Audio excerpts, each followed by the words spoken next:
How's it going, dudes? Welcome to the worst board game of all time, Tournament 2. 64 of the most disgusting and detestable games ever to hit store shelves are ready to compete for the chance to etch their names into history. A cavalcade of whack crap itching to get started as they hope to rise to the top and claim their title. Hundreds of games from all over the world have been nominated for this prestigious event, and are currently glued to their screens praying to hear their name be called and have their ticket in punched. The NBGA Selection Committee has been hard at work combing through every suggestion, nomination, and bribe in order to bring this bracket to life, and should be making their final decisions as we speak. So while they finish up, I will give a quick rundown of the proceedings in order to catch everyone up to speed. What we have here is a single elimination bracket tournament, where games will compete in head-to-head matchups to determine which of them is worse. Winners will advance to the next round, with the process continuing until we reach the grievous grand final and crown our champion. For those unaware, the numbers next to each game are called seeds, which rank the games based on how well they are projected to do in the tournament. Since this often causes confusion, for this tournament we will refer to the higher ranked games as high seeds, with games with lower odds being referred to as low seeds. But don't think that the higher seed will always come out on top here, as just like in everything, upsets are bound to happen. So be sure to think of who your champion will be while viewing the selections. Speaking of which, I am getting word now that the picks are in! The 64 games that will be competing in this year's tournament have been finalized. So let's head over now to the big bracket to see who's in and who's out. Starting us off in the Stink region, let's go ahead and meet the number 1 overall seed in the tournament,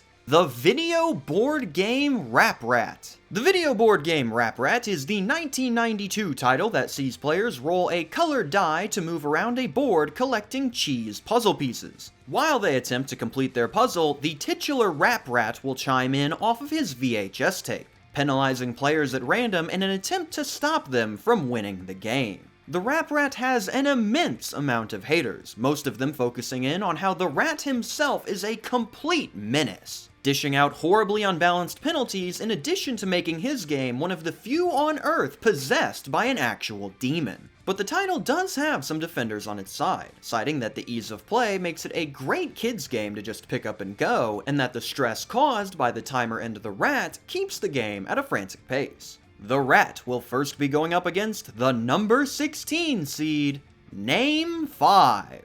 Name 5 is the 2009 title that sees players or teams compete to name 5 things in a specific category before they run out of time, in order to move forward towards the center of the board. Those against Name 5 say that the dice-based movement adds an unnecessary luck factor to a knowledge-based game, and that the gameplay will always be the same, just seeing if you can list something very fast. But those that like the title say that it has a unique and challenging gameplay loop for a party game, with the team play function allowing for bigger groups to play while multiple people contribute to the win. Moving to our next matchup, we find the number 8 seed, Lost the Game. Lost the Game is the 2006 title that sees players explore through a mysterious island, where they will then build up their tribe and attempt to take out the other players. Those against Lost the Game are mainly fans of the series, who were not happy to see their tie-in version of the show being turned into a battle royale game. In addition, the game itself is also woefully unbalanced, and the poorly written rules make the game really tough to understand.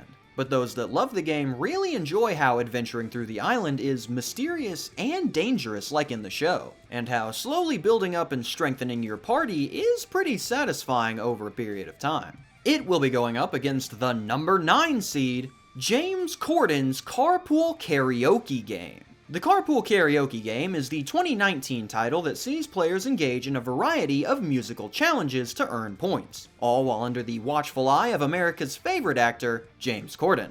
Those that do not enjoy the title would like to bring up that the game is impossible to play on its own due to the required use of third-party software to play the music, and that its social media rule where sharing a performance online will get you extra points is just really dumb. But the game's fans love how it has a ton of flexibility, even being able to be played in a car like on the show. Plus, the different challenges present in the title make sure that you aren't just doing karaoke the entire time.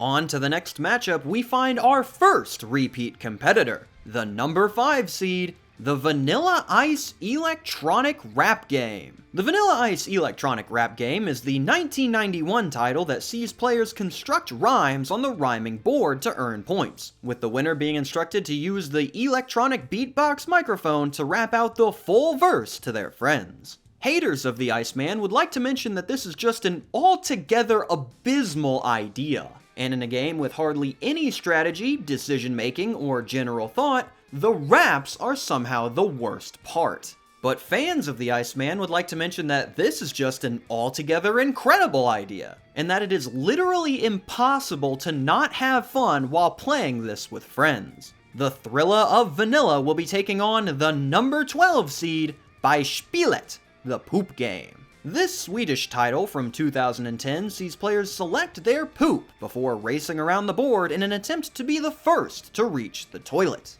Those that go against by Spielet would like to point out that this game is just nasty, and that the players being forced to make pee or fart noises during the game is going to get very old very fast. But those that like this one would like to remind you that fart noises are funny and they won't stop being funny, and that this is a very easy game that could help kids get more comfortable with using the toilet. In our next matchup, we will see the debut of the number 4 seed, Campaigns of the Civil War, Vicksburg and Chancellorsville. COTCW VAC is the 1992 war game that simulates 2 critical battles of the American Civil War, allowing players to resolve these battles through the die and table combo. Detractors of COTCW would like to point to the lethal combo of having the worst rulebook be included with what might be the worst war game. And in addition to its low quality everything, it has such a low complexity level that it is pretty much unsuitable for anyone that's played a war game before.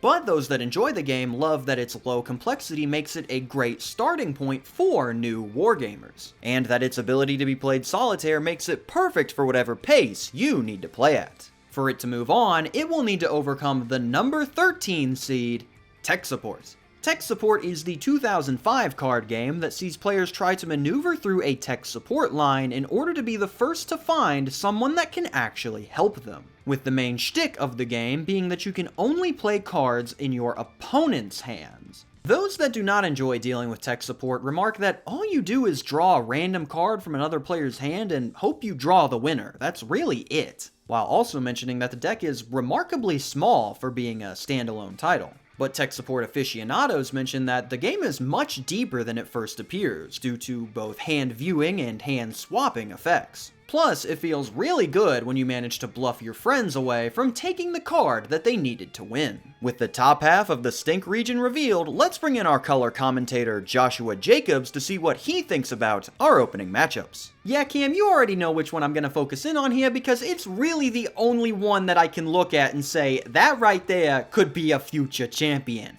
The Rat! Surging straight to the top of the field, and I can't think of anyone more deserving of that spot. He has earned it. But I think we were all expecting to see him somewhere around that area. What a lot of us probably weren't expecting was how high the Iceman placed this year. His Sweet 16 performance not only impressed the committee, but the repeat competitive voters as well. And I know that he's going to be looking to put on an even better show this year to show those who voted for him that they made the right choice. Let's move now to the bottom half of the Stink region, which we will approach in reverse order, starting off with the number 15 seed, Outdoor Survival. Outdoor Survival is the 1972 title that sees players attempt to escape from the forest that they have gotten lost in. Players will need to combine their survival knowledge with a little bit of luck in order to make it out alive. The haters of Outdoor Survival mention that the game just continues to get worse and worse as you play, with much of the fault going towards the terrible intro scenario doing a terrible job to teaching the players the ropes, as well as the randomness behind the actions easily being able to put you in an unwinnable situation. However, the fans of this game say that it is still a lot of fun despite this balancing. It has a much deeper core than most people give it credit for, and the trickiness of these situations breed a lot of tension and suspense. Its first matchup will be up against the number 2 seed,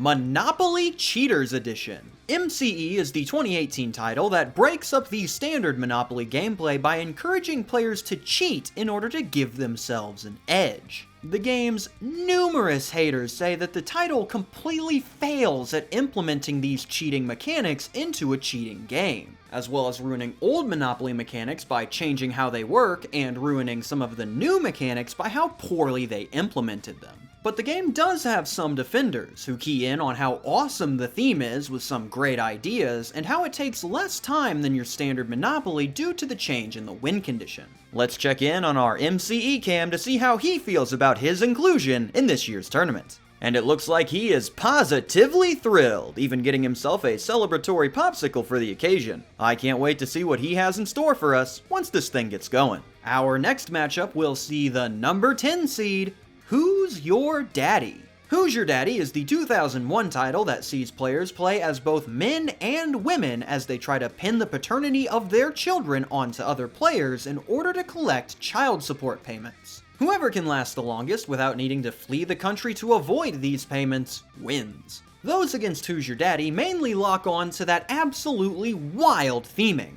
and the fact that since this is an elimination game, if you get out early, you will have nothing to do until the rest of the players catch up to your position. But those that enjoy playing mention that it is extremely fun if you can get behind the theme, and that the gameplay rewards the quick thinkers out there and those that can adjust to changing circumstances. It will be matched up against the number 7 seed, Woman and Man, the classic confrontation. Woman and Man is the 1971 title where players will compete to grab status quo points in order to prove their point. The women trying to prove that they are equal to men, while the men are trying to prove that they are better than women. Detractors of the title see that the game being both sexist and boring makes for a lethal combination, with no point really being made by the end as most of the status quo points rely on luck to gain. However, the game's fans say that the cards could inspire some memorable debates between friends. Up next in the bracket, we find the number 14 seed, Superpower. Superpower is the 1986 title that sees players try to control as much of the third world as possible by the end of the game. Utilize both your military might and your political influence to get what you need to become a global superpower. The biggest complaint against the title is how much it drags at the end due to needing to roll the exact number on the dice in order to get the country you need, which can get pretty annoying, especially since this game has some of the smallest game pieces when compared to the size of the board. But the game does have quite a few fans, mentioning that this is a pretty great implementation of Cold War politics into a board game. It also makes sure to never take itself too seriously, which helps to create a fun atmosphere around the game. It will be facing off against the number 3 seed, Ms. Monopoly. This 2019 title touts itself as the first game where women make more than men, forcing that to happen by changing up some of the mechanics so that female players benefit more than males. The game's many haters like to key in on how the game undermines its own message with the baffling mechanics that it puts forward, and that in addition to that, it also ruined several other key Monopoly features like the housing system for seemingly no reason. However, the game's fans do say that it does a good job highlighting inventions created by women, and that the expedited ending system will take less time to reach, allowing for a more accessible game. And now we move to the final match of the Stink region, which will feature the number 11 seed, Dave Ramsey's Act Your Wage. Act Your Wage is the 2010 title that sees players utilize debt reduction strategies like the debt snowball in order to pay off their bills and get themselves out of their debt hole, all under the watchful eyes of the famed debt destroyer, Dave Ramsey. Those opposed to Big Dave mention that there is little interaction, little replayability, and crucially, not a lot of fun to be had here, really only holding any value if played in a classroom setting or something along those lines. But those that support the title have likely been helped by it, as it manages to do a pretty great job of teaching people about basic budgeting strategies. It also manages to get players engaged with the fake life that they are leading in the game, which makes it feel really good when you manage to get that person out of debt. And to finish off this region, we have the number 6 seed, the Survivor board game. Survivor is the 2000 title that sees players try to outwit, outplay, and outlast each other to avoid being voted out, just like on the show. But this tie-in is a big point of contention for the haters, as they see the title as unbelievably simple for a game revolving around strategy like Survivor. And alongside that, the game is pretty tough to get started, as it needs to have a massive pool of players in order to function correctly. But fans of the title are likely fans of the show, as they say that it matches the feel of the show really well as that large player count being a great way to get everyone involved in a massive get-together. With the bottom half of the Stink region revealed, let's bring in our cheating specialist, Massacre's Mansion, to see what he thinks about MCE's chances going forward. Thank you, Cam. As the #1 MCE expert / hater on this earth, I know for a fact it has the potential to go far in this tournament. A lot of the games competing seem to have 2 or 3 key traits that have granted them access to this tournament, but let me tell you, MCE has too many of these traits to count. MCE went on a strict diet of removing beloved Monopoly mechanics from itself just to be here. And the workout routine it has taken on is truly frightening. It has not 1, not 2, but 15 fresh cheat-based mechanics that are, for a lack of a more violent word, broken.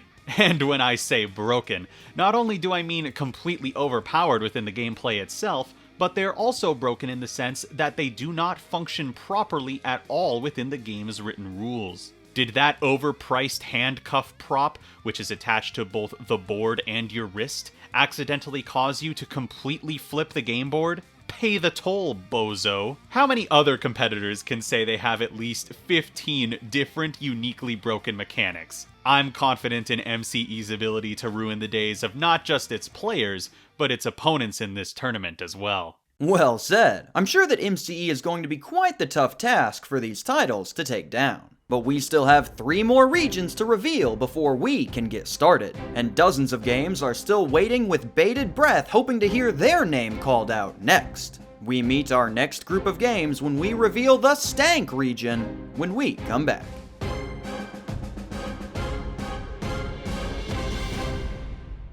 Now you can celebrate the many game-changing girls in my new game, Ms. Monopoly.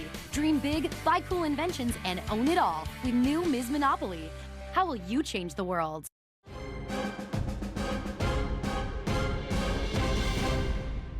Welcome back. Let's move on over now to the other side of the bracket and take a look at those games competing in the Stank region. Starting us off in the top half, we find the #1 seed, Breaky.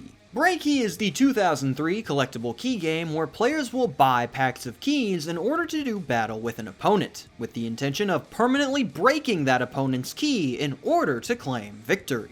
The haters of Breaky mention that the permadeath mechanic present within the keys makes them become actual literal worthless garbage once they are destroyed, causing it to be the only collectible game designed to destroy all of its collectibles, as well as the only game that will eventually become impossible to play. However, the Breaky fandom loves how this permadeath mechanic brings massive tension to all of the battles, and that the randomness of the key's strength means that even the most common keys can rise up to win.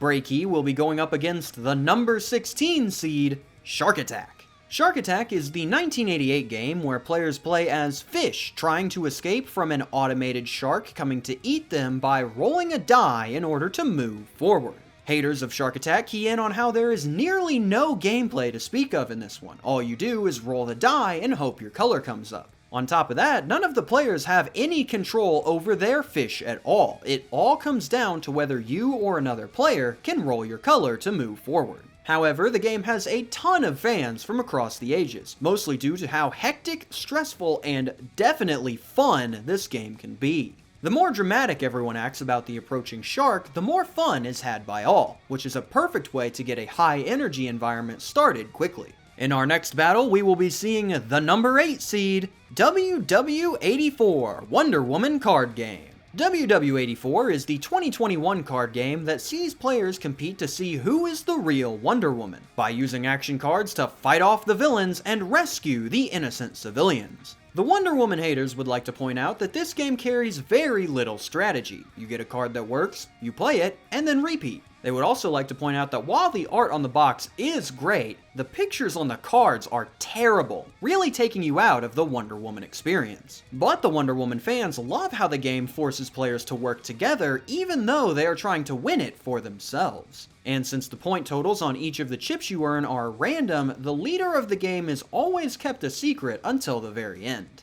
To move on, Wonder Woman will have to overcome the number 9 seed, Catchmag. Catchmag is the 2002 game that sees players utilize magnet technology to remove energy bars from the board to score points, selecting which magnet they want to use by which side they think will attract the magnet in the board. Those against Catchmag are most taken aback by how horribly translated the rules are, making it really tough to learn how to play.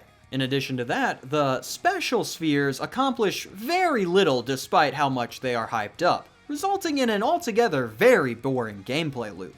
However, those for Catchmag would like to remind you that magnets are cool and very fun to play with, and that the different magnets that you can choose from can really shake up your decision making in which magnet you think will get the job done. Competing in our next matchup, we have the number 5 seed, The Price is Right. The Price is Right is the 2004 title that sees players compete in various price-based games in order to make their way up to the Showcase Showdown, where they will compete to get as close to the actual retail price without going over. Those against this particular title are really disappointed by the poor selection of Price is Right games that leaves out a lot of fan favorites, and also have a far worse opinion of the abysmal components that both look and feel cheap, including the worst rendition of Plinko ever put to market. But lovers of The Price is Right mention that the games included are ripped straight from the show, allowing you to play them at home. They also enjoy how the game implements all of the rounds seen in the show, allowing you to play all the way from the opening bid to the Showcase Showdown. The Price is Right will be facing off in this round against the number 12 seed, Russian Roulette. Russian Roulette is the 1975 game that sees players play through a card game version of the casino game Roulette, allowing you the opportunity to bet it all to win big with the small chance of catastrophe if you manage to run out of money. Those against Russian Roulette will mention that this is really just regular roulette with cards. You could possibly build this game all on your own, as well as the Russian Roulette portion of the game giving you a 5 out of 6 chance to get all of your money back if you run out of funds, making the game take ages. But the game's fans do like how it is a nice little casino game that you can play with your friends, and how the revolver mechanic can get you right back into the action if the bets don't go the way you want them to. Closing out the top half of the Stank region, we have the number 4 seed, Public Assistance. This 1980s mainstay sees players try to collect as much money on welfare as possible by avoiding work, committing crimes, and having illegitimate children to benefit your financial situation. This repeat competitor has made it back in due to its wide berth of haters, who love to bring up the horrid balancing that ruins the gameplay, the horrid theming that ruins the fun, and how unbelievably long it is for a game this dull and broken.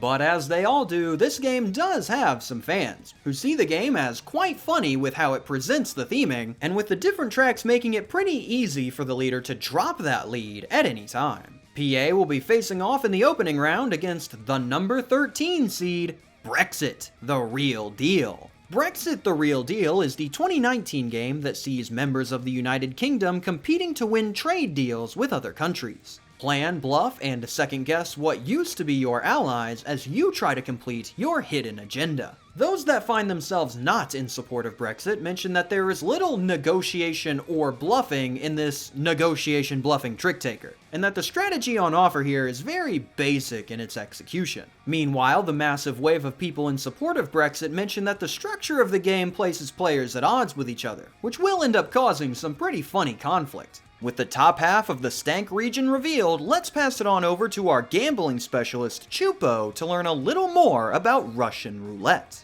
Hi everybody, I'm being paid to support the 1975 hit game Russian Roulette. Now when it comes to this game, we have a serious case of false advertising. Here we have a game about cards, I guess. Like, when you think of the game known for being in a bunch of movies that leave a bunch of people not alive, you would think there would be a lot more correlating with the ever-iconic bullet in the chamber game. But instead, we're left with a husk of sadness that fails to be anything of real value, instead being a confusing mess that most people aren't ever gonna bother with. There's faster and more fun alternatives in literally every aspect the game tries to do.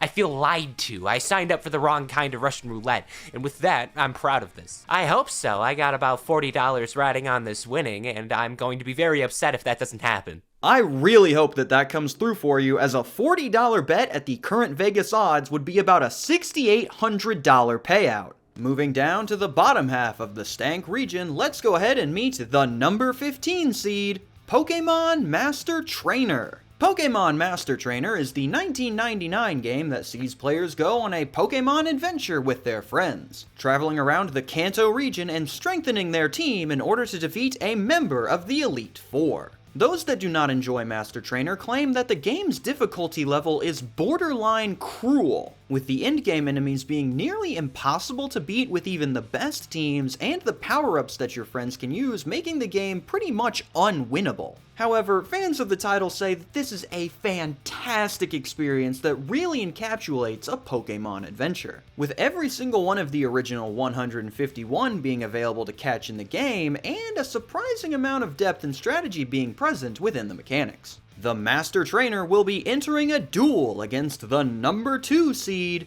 the Rock, Paper, Scissors game. The Rock, Paper, Scissors game is the 2005 tragedy that was the runner-up in last year's tournament. In it, players will use the RPS console to make their selection, then reveal their choice to see who wins that game of Rock, Paper, Scissors. Haters of RPS are plentiful, stating that the game is quite literally pointless in every sense of the word. All you are doing here is paying money to play rock, paper, scissors, with not a single change, improvement, or situation where this would be a better experience than the original. But the game's lovers say that the console does look cool and is well designed, and the more professional presentation of the console could work well in a tournament setting. Our next matchup in this region will feature the number 10 seed, Coaster Park. Coaster Park is the 2017 title that sees players design and build their roller coasters, before rolling a marble along the track to see how well it performs to score points. Detractors of the title say that the tracks barely work together, so your marble never really has the chance to go far. On top of that, the auction mechanic is very strangely designed, and the use of cardboard pieces means that wear and tear is going to hit this game hard. But the game does have its fair share of fans, who are mostly drawn in by the fact that rolling these marbles down the hills is a lot of fun, and that the trial and error structure of the game makes it really rewarding to get your coaster just right. Coaster Park will be going up against the number 7 seed, Strip-Tac-Toe. Strip-Tac-Toe is the 1969 Diplomat title that sees players engage in various rounds of tic-tac-toe, but with a little extra freaky twist. The haters of this one say that this game falls victim to all of the standard tic-tac-toe issues, and that only one early win is really needed, and then you can just coast off of ties for an easy dub. But the game's fans say that it achieves what it sets out to do fairly easily, even accommodating team play with up to 16 players being able to play at once. On to our next matchup, we'll find the number 14 seed, Book of Mormon Quest. Book of Mormon Quest is the 1995 title that sees players move around the board in an attempt to prove that they know the most about the Book of Mormon. Those against this Mormon quest have quite a few complaints, saying that there is unnecessary luck added to a Mormon trivia game, it is practically unplayable for non-Mormon players, and that a D12 movement die on a board with only 24 spaces is quite the strange choice. However, fans of the title say that this is a great tool that can help you learn more about the Mormon faith, and that its simple loop really rewards the more knowledgeable players with better boosts. The Mormons will be taking on the number 3 seed, Bottle Flip, the board game. Bottle Flip the board game is the 2016 title that sees players attempting various bottle flipping challenges while trying to land on the target to score points. The game's many detractors say that this title really was just meant to capitalize on a trend before it died off, and it since has, with them really failing to connect with the one thing that you'll be doing the entire game. But the bottle flip faithful say that the assortment of challenges really changes how tricky it will be to land your flips, and that this is one of the few games that is entirely dependent on your skill, not luck.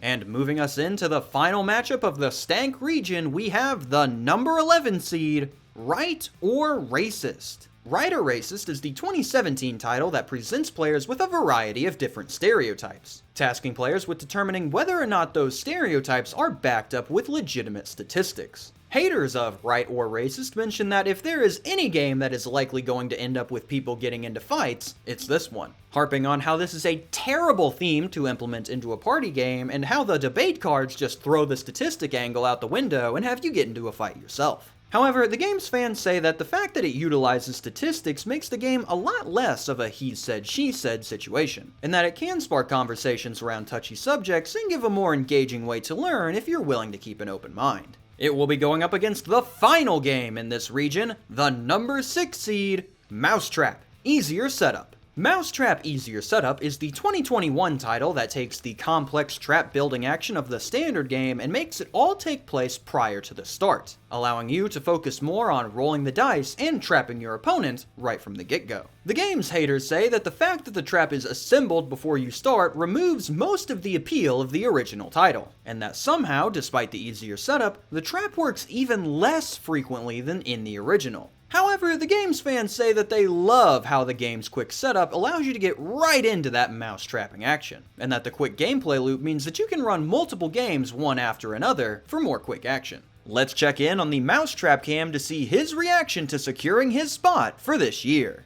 And as expected, he is positively thrilled. I mean, look at that, he can hardly contain himself. With the bottom half of the Stank region revealed, let's bring Josh back in to see what he thinks of some of these initial matchups. Yeah, Cam, if there is one thing that I am excited to see from this part of the bracket, it is the fact that the rock, paper, scissors game is back in action. Absolutely stellar performance from him last year, falling just short of managing to get that title for himself. But he's ready to jump back in here and really show the people why he was last year's runner-up. In fact, if we're talking about storylines from last year, take a look at Strip Tac-Toe just one matchup higher, a representative from the Diplomat Sales Co., the same company that beat RPS in the final last year. I would not be opposed with seeing RPS to get a chance at revenge at last year's loss, so keep an eye out for that one if Strip Tac-Toe can manage to move on. Also in this region, I want to take a look at the 3 vs 14 matchup, Bottle Flip vs the Mormons. These two carry two of the most striking titles out of the whole field, and if there's one thing that I know from last year is that a striking title gives you a really good shot in the community voting. So I might want to keep my eyes on this one in case the Mormons decide to pull off an unprecedented upset in the first round.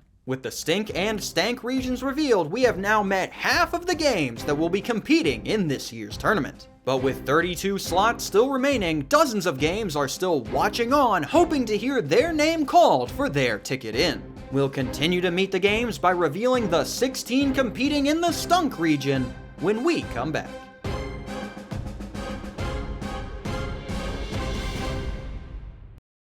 Monopoly Cheaters Edition. Before, you weren't allowed to cheat at Monopoly, but now you can.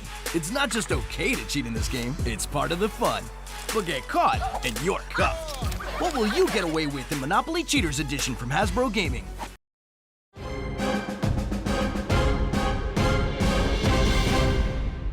Welcome back. We're ready now to take on the bottom half of the bracket, so let's go ahead and start off with the Stunk region. Our first team that will be competing here will of course be the number 1 seed, Bumps and Grinds. Bumps and Grinds is the 1967 title that sees players compete by candlelight, moving around the board and trying to be the one lucky enough to lose all of their clothing first. The haters of Bumps and Grinds have a lot of unique complaints. There's how the game entirely relies on luck, nothing that you do can really help your odds. There's how some of the power-up cards actively hurt your chances of winning the game. And then there's the main one where the low light, unsupported candle, and highly flammable board give you a very real chance of burning your house down. But the game is not without its fans, saying that the game accomplishes its mission of getting players undressed in a timely fashion, and that the winner being the first player to lose all of their clothes is a cool change of pace for these types of games. Bumps and Grinds will be facing off in the opening round against the number 16 seed, the Beyblade Trading Card Game. The Beyblade TCG is the 2003 card game based around the popular series of Battle Tops. Enjoy all of the action of letting it rip through your cards while you try to be the last top spinning in the battle. Those that do not like the Beyblade TCG would like to ask why the heck you would play a Beyblade game with cards. As expectedly, this type of gameplay slows down the quick-paced action of the series dramatically. On top of the fact that it being a collectible card game means that you might not get the cards that you want to play with at any point in time. But fans of the TCG love the amount of depth that this game adds to the series, as it even comes equipped with 2 different levels of play depending on your experience. The CCG format also allows you to customize your deck however you want, with the quality of one's deck being based more on the skill of that player's deck building than anything. On to our next matchup, we find another returning competitor, with the number 8 seed, WWB.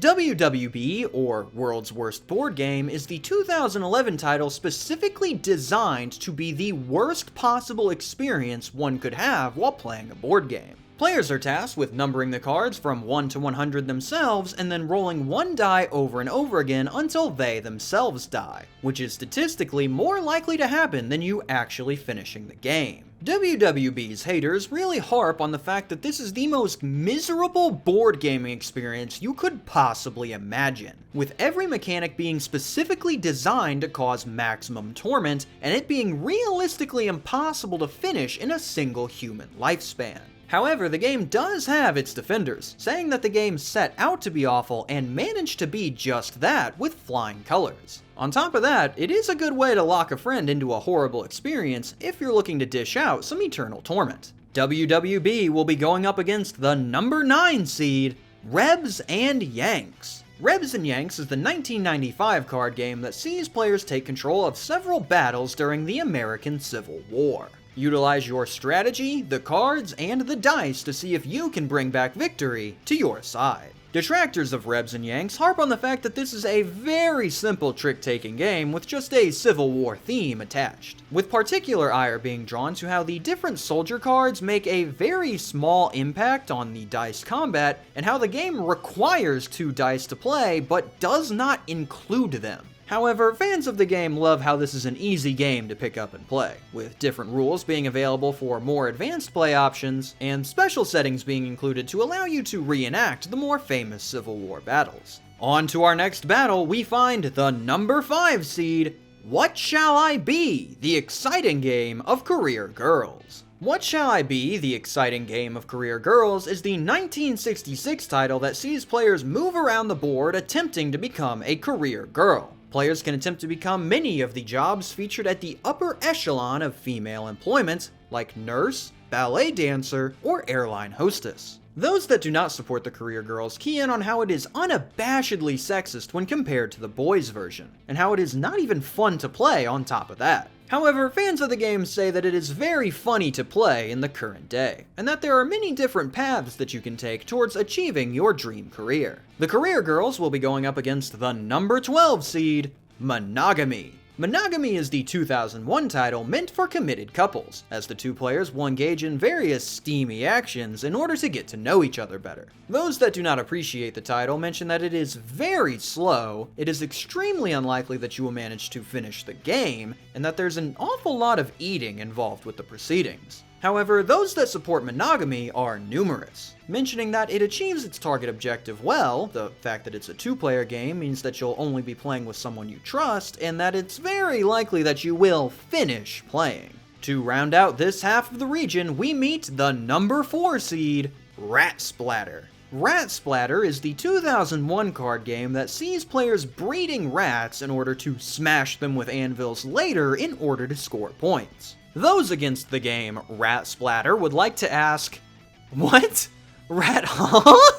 In addition to that, the game carries no strategy, as you can just repeat one combo to win every time, and since it has the gameplay loop of a kid's game, why is it a game about splatting rats? However, fans of Rat Splatter really love the unique theme that makes the title stand out from others. And if you're a fan of splatting rats, there's really no game out there that's better keyed for you than this one. Rat Splatter will be competing in round 1 against the number 13 seed, the $1 million Chance of a Lifetime game. The $1 million Chance of a Lifetime game is the 1986 title based on the game show of the same name, with players attempting to find the letters while avoiding the stinger in order to solve the puzzle and earn the chance of a lifetime. Those not in support of this very long title mention that this is really just a game of hangman with clue words, with only 16 total games being possible with what's included and the bonus round from the show being completely absent from the project. However, fans of the title say that this one manages to transfer the show's gameplay and components over pretty well, with the race to be the first to solve the puzzle adding tension and the stinger really tripping people up as the game continues. With the top half of the Stunk region revealed, let's send it over to our data specialist, Beer Money Engine, to learn a little bit more about what WWB has on offer. Hey everyone, Pharaoh Silver here. I hear that people here cannot stand long games. Well, boy, do I have a long game for you. The average calculated estimated time I found it would take to play a single game of WWB is not 1 year, not 10 years, but 1.297 times 10 to the 73 years, non-stop.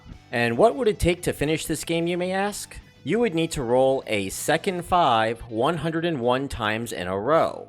You would have better odds winning the Powerball lottery 9 consecutive times. There isn't a single game in this tournament that will even come close to the level of monotony that you will get from this. This isn't a game. This is an endurance test against the heat death of the universe. And I do not see other opponents in this tournament enduring the otherworldly monotony that this game is going to bring to its matches. You heard him, folks. If you're looking to finish this one up in the next couple of eons, then you'd better get started. But first, let's mosey on down to the bottom half of the Stunk region and meet the number 15 seed, Gone Birding. Gone Birding is the 1990 VHS title that tasks players with identifying the birds shown on screen to earn points. Featuring a 2-hour-long VHS tape of real-world bird footage, this title will test your avian knowledge like no other game on the market. Those that stand against Gone Birding are really excited to work through the 2 hours of bird-watching footage on their VHS tape, coming with all of the usual VHS board game issues in addition to the avian terminology continuing to get more and more out of date every year.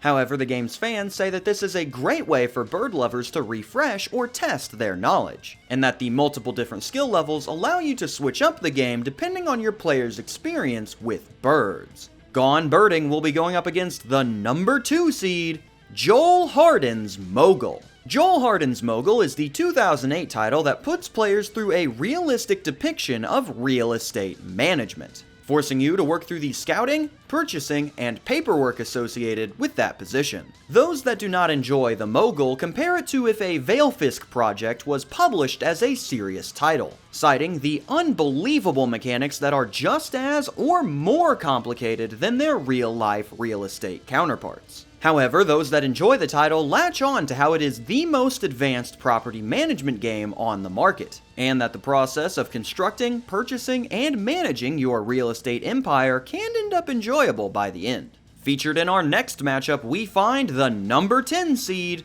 the Crazy Cat Lady game. The Crazy Cat Lady game is the 2008 title that sees players move around the board trying to collect as many cats as possible, hoping to be the first to return home with their new swarm of cute kittens. Those opposed to those crazy cat ladies hate that you have no interaction with the game other than spinning the spinner, with some of the space effects being pretty confusing with how they operate and the luck-based win condition possibly forcing the game to drag on for quite a while. However, the lovers of this one say that this is a really fun theme for cat lovers, and that the simplicity of the gameplay can really help kids get accustomed to counting if they're at that age. These crazy cat ladies will have their work cut out for them when they go up against the number 7 seed, Minute to Win It. Minute to Win It is the 2011 title that sees players compete in a variety of dexterity-based challenges utilizing household items. Players will need to complete their challenge before the minute timer runs out in order to avoid elimination.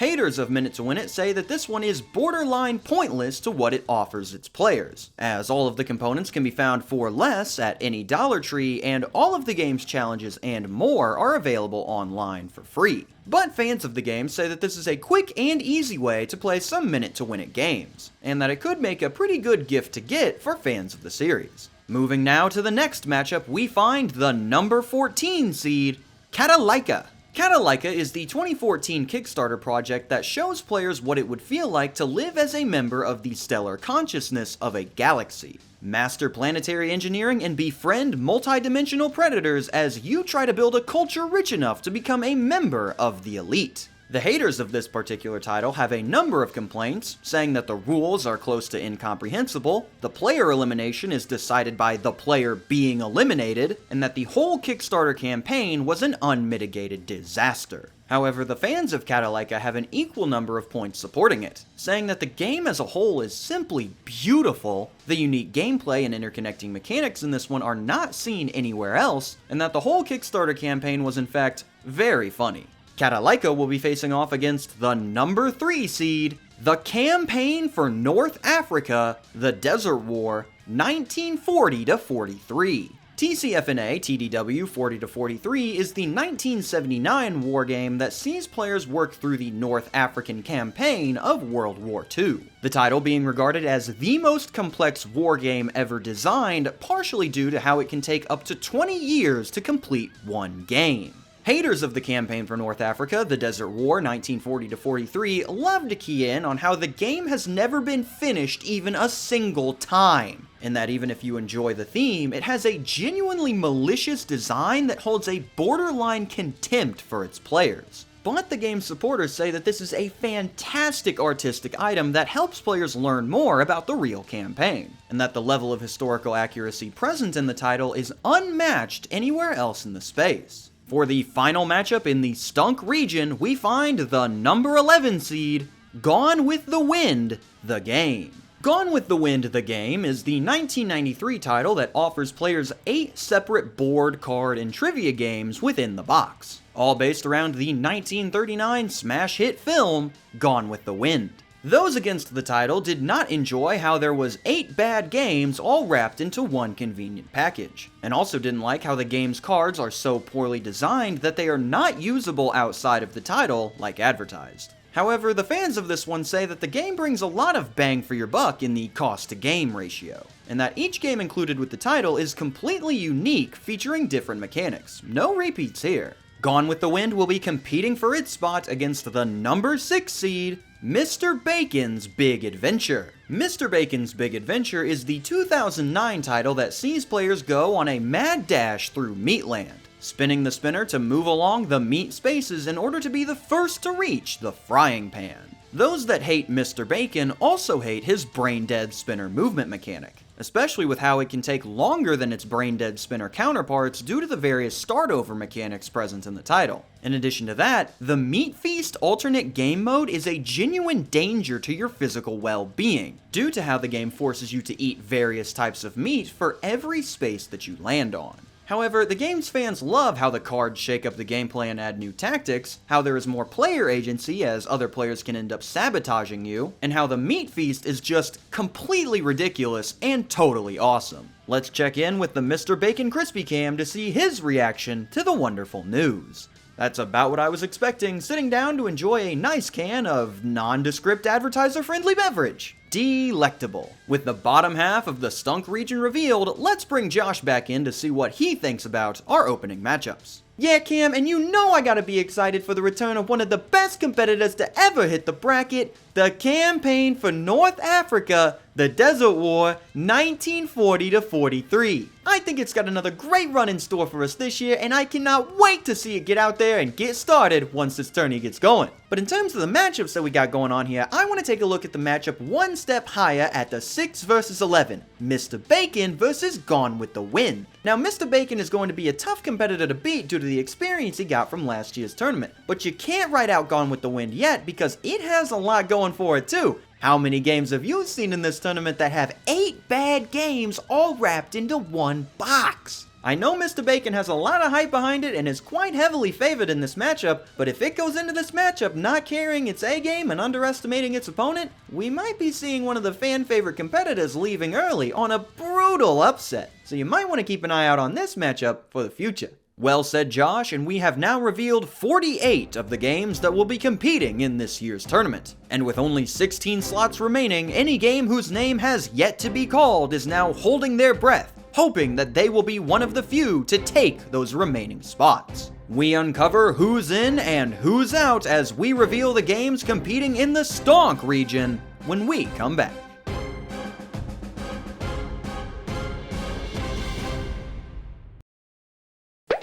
Y'all ready? He's in a shopping center now, showing you how. Having fun is the aim. Hey, Rap Rat's the name, the video board game.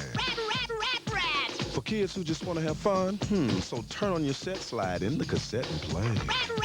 Rap! It's VHS, it's A-OK, it's kids' entertainment that's here to stay, the video board game. Rap! So get mellow, get yellow, get the video board game, Rap Rat. He ain't no ghost, he's the most. The video board game, Rap Rat.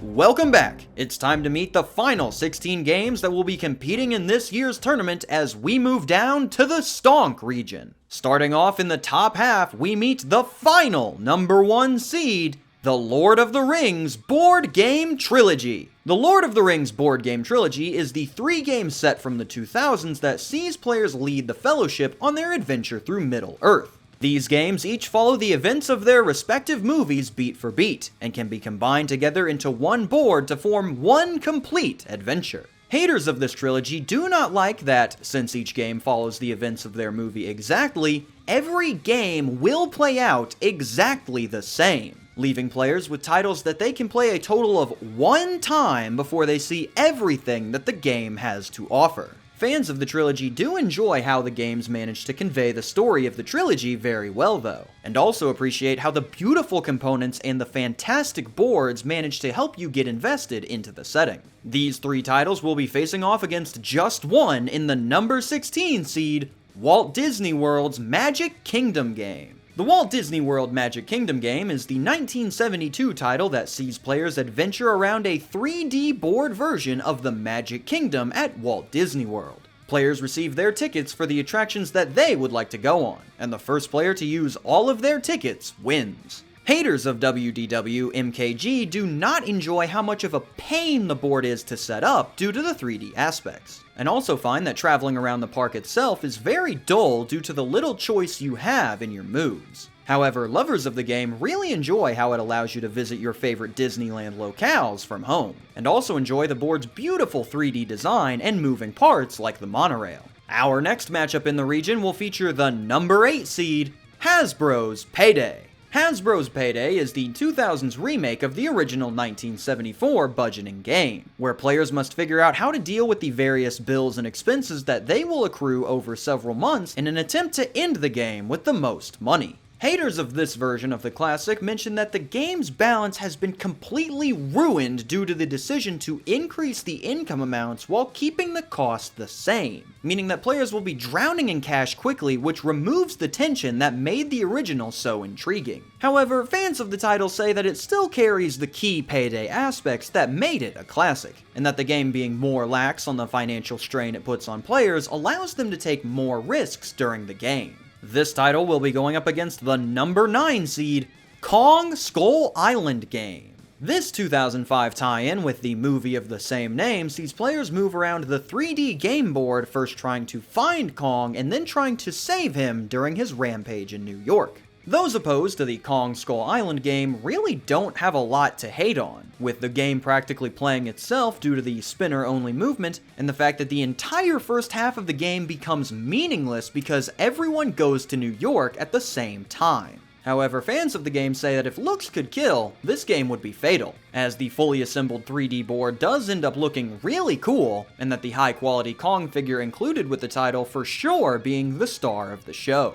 Heading now to the next matchup, we find another repeat competitor, with the number 5 seed, Candyland. Candyland is the 1949 title that sees players go on an adventure through some sort of candied land. drawing cards and moving along the board based on the cards they drew in order to try to reach the end first. Hating on Candyland has practically become a national pastime, as since the game is just draw a card until the game ends, the winner is always going to be chosen right at the start of the game, with the only way this changes being if you run out of cards and must shuffle them back together. However, fans of Candyland have been so for quite some time, stating that the game operates as one of the best possible introductions for youngins to the concept of games, and that since the game is pretty low commitment, it can easily be played while managing to do other things. Let's check in with the Classic Games watch party to see how they feel about Candyland's inclusion. And they are as happy as can be. I gotta say, these classic games continue to be a paragon of sportsmanship as they support their friends in their brightest moments. Candyland will be facing off against the number 12 seed,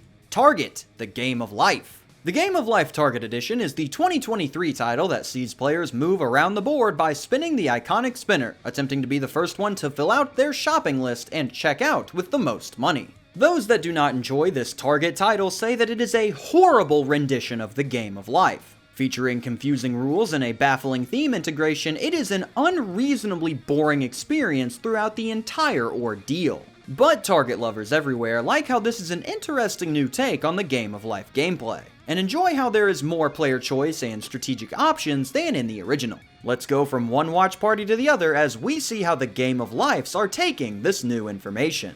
Very well, I'd say. It's good to see that the original has taken on that coaching role for the new generation to ensure that the legacy continues. And in our final matchup in the top half, we find the number 4 seed, What Do You Meme? What Do You Meme is the 2016 title that sees players compete to make the funniest memes out of the group, doing so by pairing their hilarious caption with their hilarious image in order to craft a hilarious meme. What Do You Meme's haters like to describe this as a game about memes for people who have never seen memes, considering the title genuinely unfunny in every single regard. However, those that like this bad boy say that it can be genuinely fun with people unfamiliar to the meme space, and that the wide variety of editions available can really help you tailor your jokes to a specific group that you'll be hanging out with.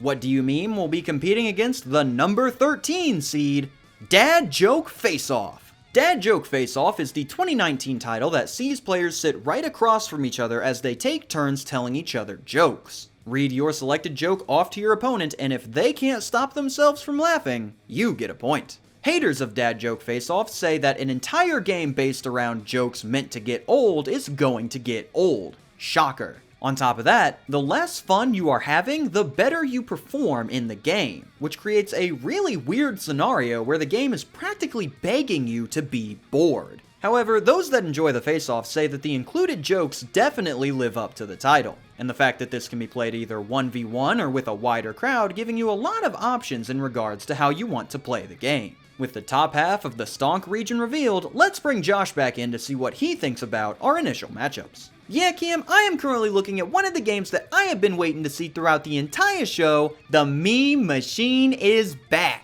An unbelievable run from this one last year, taking out competitor after competitor after competitor, all of them being heavy hitters. I am really excited to see what it has in store for us this year, but in order for it to make another deep run, it's gonna have to get past its first round matchup of the Dad Joke Face-Off. A really tricky title that I think was seated a little too low for all the garbage that it has inside of it. A really tough matchup for the Meme Machine round 1, but since it's had nothing but tough matchups before, I think it'll manage to pull this one out just fine. On top of that, the matchup right above it does have a little bit of upset potential. Candyland did make it pretty far into last year's tournament, but when compared to the other competitors, it had a pretty weak schedule all things considered. It might be going into this one expecting more of the same easy competition. So if there's any time for Target the Game of Life to pull off a major upset, it would be right here, right now. It better play up to its potential because honestly, I can see it having a shot here. And with that, we'll move to the bottom half of the Stonk region to meet the final group of games in the tournament. Starting off with the number 15 seed,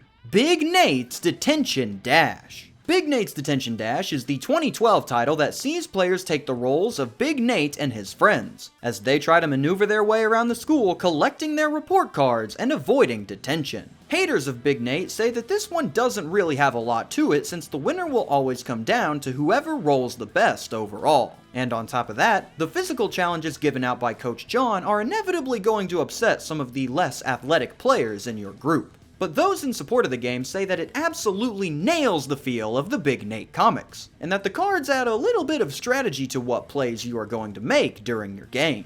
Big Nate will be going up against the number 2 seed, the 24 DVD board game. The 24 DVD board game is the 2006 title that sees players assist Special Agent Jack Bauer as he tries to stop a terrorist threat. The game utilizes its DVD add-on to put players through games and challenges, and tasks players with analyzing the vital and potentially misleading clues in their quest to thwart terrorism. The opposition to 24 carries a laundry list of complaints, citing that the board included with the game serves no purpose in the standard game, the cards and hidden roles for each player are very poorly implemented, and that forcing players to complete reaction-based challenges on a standard DVD remote makes the game impossible to complete. However, the 24 sympathizers say that the addition of hidden roles into a DVD game is quite innovative, and the fact that Kiefer Sutherland reprises his role as Jack Bauer is a really cool touch for fans.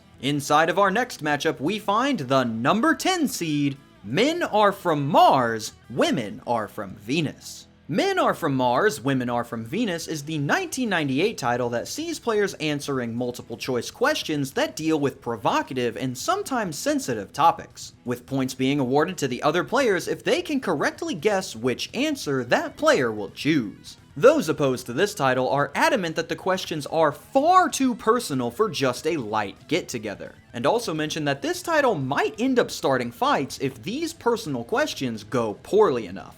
But fans of this title say that this is a pretty funny concept that pits the sexes against each other, and it can even help you get to know your friends a little better after running a few rounds. The men and women from various planets will attempt to fight for their spots against the number 7 seed, the Dr. Laura game. The Dr. Laura game is the 1977 title based off of the radio talk show of Guess Who? Dr. Laura, with players engaging in challenges like trying to give advice to the radio callers that are calling in, or attempting to guess what kind of response Dr. Laura gave to that question. The Dr. Laura Hater Nation say that the game is so tough to play because Dr. Laura's answers are so sporadic that they're almost impossible to mimic. And in addition to that, almost none of the advice that you get from her is anywhere near helpful for these situations. However, the Dr. Laura faithful say that this game is unbelievably fun due to the massive cheese factor, and that the zaniness of the questions and answers always leaves you guessing as to what's going to happen next. In our next matchup, we find the number 14 seed, the 39 Clues, Search for the Keys. 39 Clues, Search for the Keys is the 2009 tie-in to the popular book series that sees players move around the world gathering keys by solving geographic trivia clues. Whichever player can solve the clues and collect the keys first wins. Haters of these 39 clues say that the rules are very poorly explained and have multiple ruling gaps, compounded by the fact that the NBGA received a 28-minute-long video detailing how poorly the mechanics worked alongside each other. However, the lovers of this one say that the clues can be fun for kids to unravel one after another, and that the game comes with some legitimately great components like the metal plane playing pieces. The 39 Clues will be facing off against another tie-in titan with the number 3 seed, Subway Surfers, the board game. Subway Surfers, the board game is the 2023 title that brings the popular app off of your phone and onto the table, tasking players with collecting the most amount of coins possible while avoiding the obstacles on the track. The Subway Surfers haters say that this one really fails at carrying over that fast-paced Subway Surfers gameplay, and that most of your plays are going to come down if you're going to be lucky enough to draw the right card at the right time. However, the savvy surfers out there really enjoy how this one has an interesting gameplay loop for a card game, and also enjoy how the wide range of power-ups changes up how you play each game. And in the final matchup of this round, we have the number 11 seed, SimCity, the card game. SimCity the card game is the 1994 CCG that sees players attempt to build the best possible city out of their collective deck, doing so while needing to think ahead about the zoning laws that will hamper your building options. Those that do not enjoy living in this Sim City mention that the game is very boring on both a gameplay and a conceptual level, and that making a collectible card game where everybody plays from the same deck is quite the strange idea. However, current residents of the SimCity love how the wide variety of cards allows for many different approaches and playstyles in each game, and that seeing your city slowly be built up and constructed is very fun over the long term. It will be going up against the final game in the bracket, the number 6 seed, 15 Love. 15 Love is the 1974 tennis title that sees players use dice in order to serve, hit, and return the ball to the other side, utilizing their wits and their rolls to work their way through an entire tennis match. Haters of 15 Love say that this game might be the worst possible adaptation of tennis, as it not only markets itself as all strategy while only being luck, but it also makes players sit through an entire full-length tennis match while doing nothing but rolling dice. But the 15 Love faithful are adamant that there is some strategy behind how you move your player for better return odds, and latch on to how it is one of the few games out there that allow you to have that full tennis experience. And with that, we now know all 64 games that will be competing in the worst board game of all time, Tournament 2. But now that we know who's in, let's take a look at the games on the bubble that just barely ended up missing the mark with our near misses. One title that some fans would have definitely liked to see make it in was likely Monopoly for Millennials. Seeing as it is another abysmal Monopoly title, it likely would have had some steam behind it, but failed to showcase why it should make it in over the other members of the Monopoly Conference, eventually causing it to be edged out of the running by the end. Two other omissions that likely come as an even bigger surprise are the queasy quarterfinal finisher Capital Punishment and rising newcomer Trump the Game. These two games were both originally heavily requested due to their theming, but once investigated further, it was determined that both titles actually contained pretty solid gameplay experiences within, which dealt a devastating blow to their chances, highlighted by the fact that Capital Punishment could have made it back in with enough repeat competitor votes, but failed to get as much as even WWB a second round exit from last year. Speaking of repeat competitors, two more memorable competitors from last year, Oy Vey and One-Upmanship, will also not be returning, with the secondary investigation of Oy Vey revealing that it had been hiding some pretty solid gameplay during its original run, and One-Upmanship's surprise errata removing many of the awful aspects that led it to earning that number 1 seed. Again, both of these titles were up to be voted back in, but each failed to secure the community votes to make that happen, so they will unfortunately be watching from the sidelines this time around. And per our yearly disclaimer, we must again say that tabletop RPGs like Fatal and Racial Holy War are disqualified from tournament participation, as they inhabit their own genre that is separate from what the NBGA deems to be a part of the board game classification. Also, whichever one of you sent in the nomination for the card game Little Troubles, absolutely not! The poor intern that we had review that nonsense is now bleeding our finances due to his therapy bills, so going forward, any and all fetish games are hereby banned from competition. You people make me sick. And with that, it is now time to let the games rest and get ready for the big event. Signing off for the NBGA, I am KamSandwich. Thank you for watching and have a fantastic day.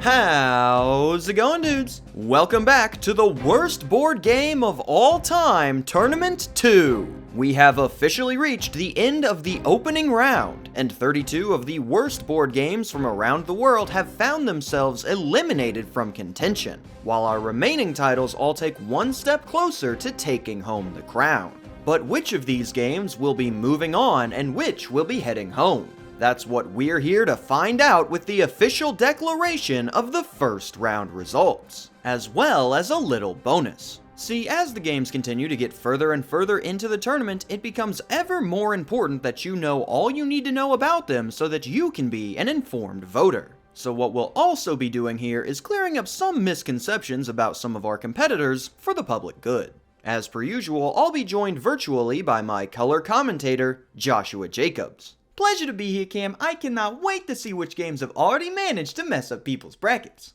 I'm sure there will be plenty of surprises in store for everyone, so let's go ahead and move on over to the big bracket to see who will be moving on. Let's start off by meeting our winners from the Stink region. Our first matchup will see a clash between two terrifying hosts, the video board game Rap Rat versus James Corden's Carpool Karaoke. These two came into their opening matchups looking to make some statements, with the Rat putting up the first 90% score since Adultery, and James Corden proving that the title of Lost was correct in what appears to be a growing trend in this tournament of blowout victories. Going into this matchup, the crowd will be forced to decide which host they can't stand more, with the Rat bringing some absolutely vile rhymes and mechanics to the fray that he may use to disorient his opponent, while Corden will rely instead on the general idea of his game being so confusing that it leaves his opposition lost again. It's at this point that we'd like to address some misconceptions about our two competitors here, starting with the Rat.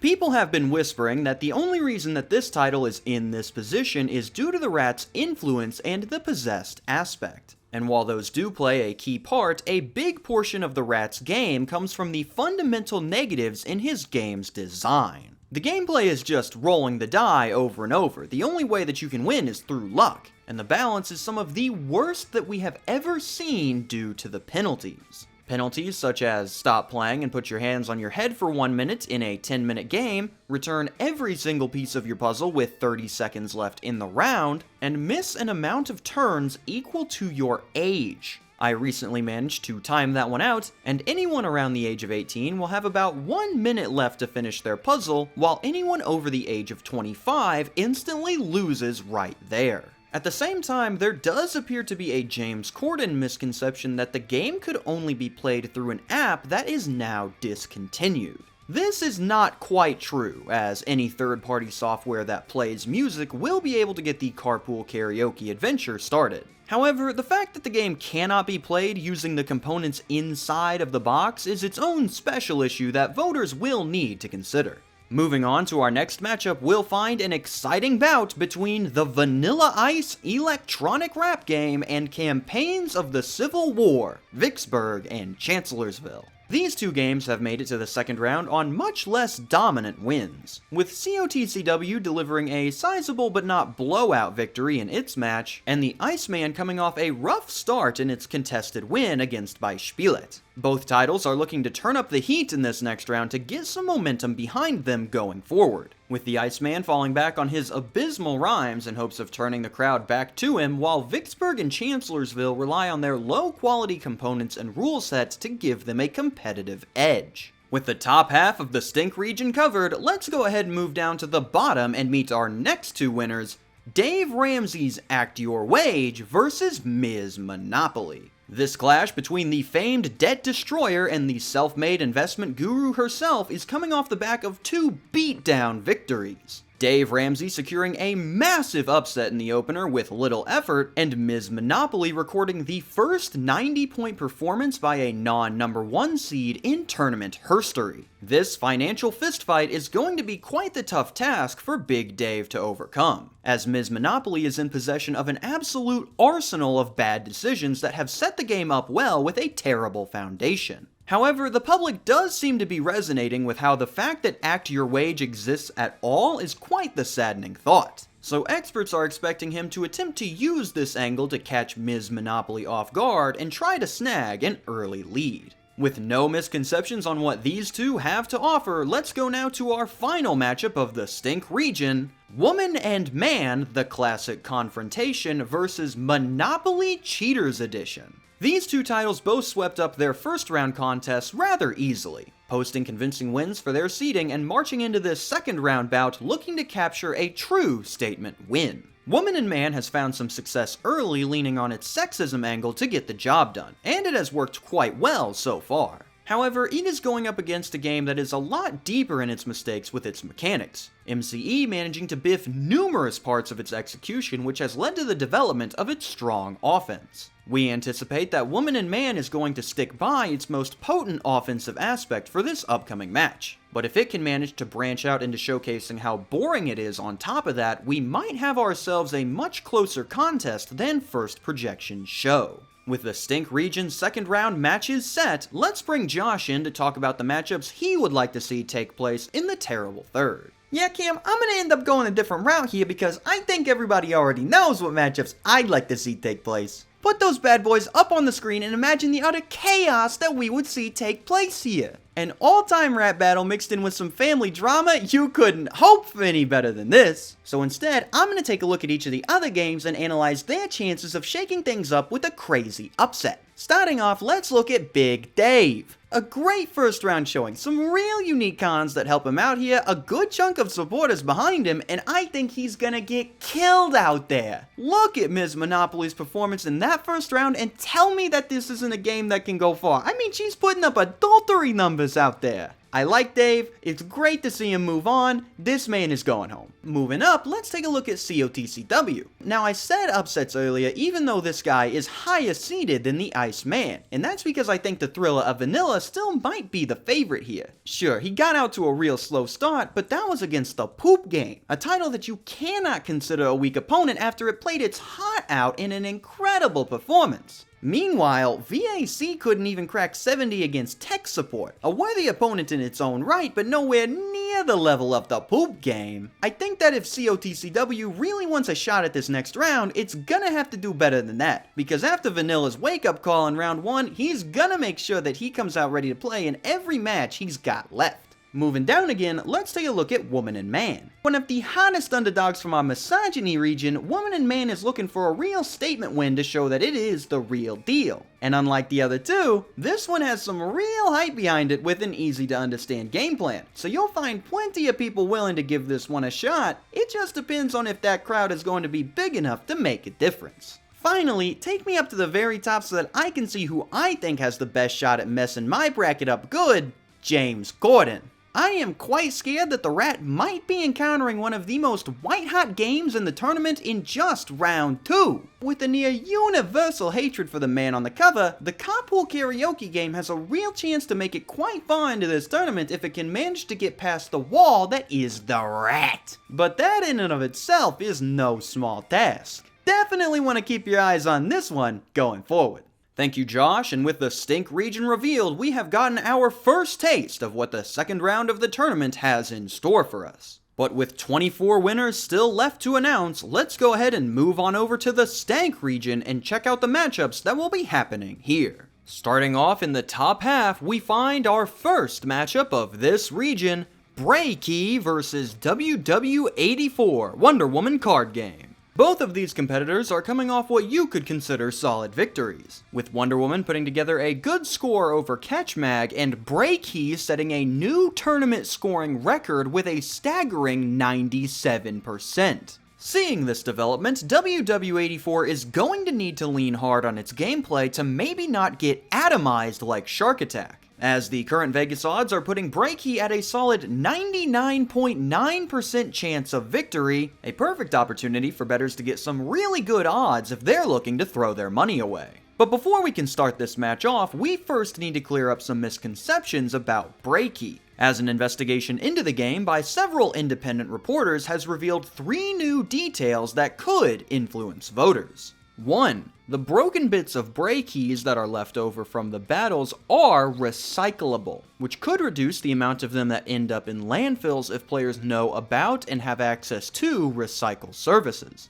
2. Breaky did have an online element where you could redeem your keys to battle others over the web, giving new life to your keys in the virtual world. This would have meant that you would no longer have to repeatedly buy more every time you ran out. But as this site is no longer supported, this does not impact the current game state. And 3, and most importantly, Breakies do have a secondary function after being broken, a construction element. Utilizing the key corpses, you can construct various creations by using the broken bit in the middle as a connector, allowing you to slowly put together a structure or several other projects from the dead keys. This means that they did not immediately need to be thrown away or recycled. However, it should be noted that this would require quite the large amount of keys to do properly. Overall, these findings shed some new light on the Bray Key product line that give it the impression of being ever so slightly less wasteful. However, it will be up to the public to decide whether or not these findings will be enough to outweigh the massive issues that still hold Bray Key as one of the tournament favorites. With those out of the way, let's head on to the next matchup, which will see Public Assistance playing Russian Roulette. Both titles secured convincing wins, as Public Assistance managed to get the necessary votes to overturn Brexit, and Russian Roulette pulled off a major upset in the opener, sending The Price is Right home early. Russian Roulette is going to look to use its complete fumbling of the Russian Roulette property, as well as its terrible mechanical ideas to pull off another upset here, but will need to do so against one of the most experienced competitors in the bracket, as Public Assistance has plenty of wins under its belt that have prepared it for these kinds of contests, with its theming and contents continuing to give it a rock-solid skill set that only the toughest games can overcome. Moving down to the bottom half of the Stank region, we find what is likely to be a heated clash: Right or Racist versus Bottle Flip, the board game. These two had quite the opening matchups, with Right or Racist continuing to make the case that it was seated too low with an absolutely dominant upset over Mousetrap easier setup in the opener. But the more interesting story was surprisingly the other match, as going into the opener we had Bottle Flip on upset watch, as we were expecting a push from the Mormons that could have given the 3 seed a lot of trouble. Instead, it wound up crushing the Mormon offensive and put forth a convincing victory to help quell the doubts about the game, and giving it some much needed momentum as it goes into a round 2 matchup against the most talked about game in the bracket.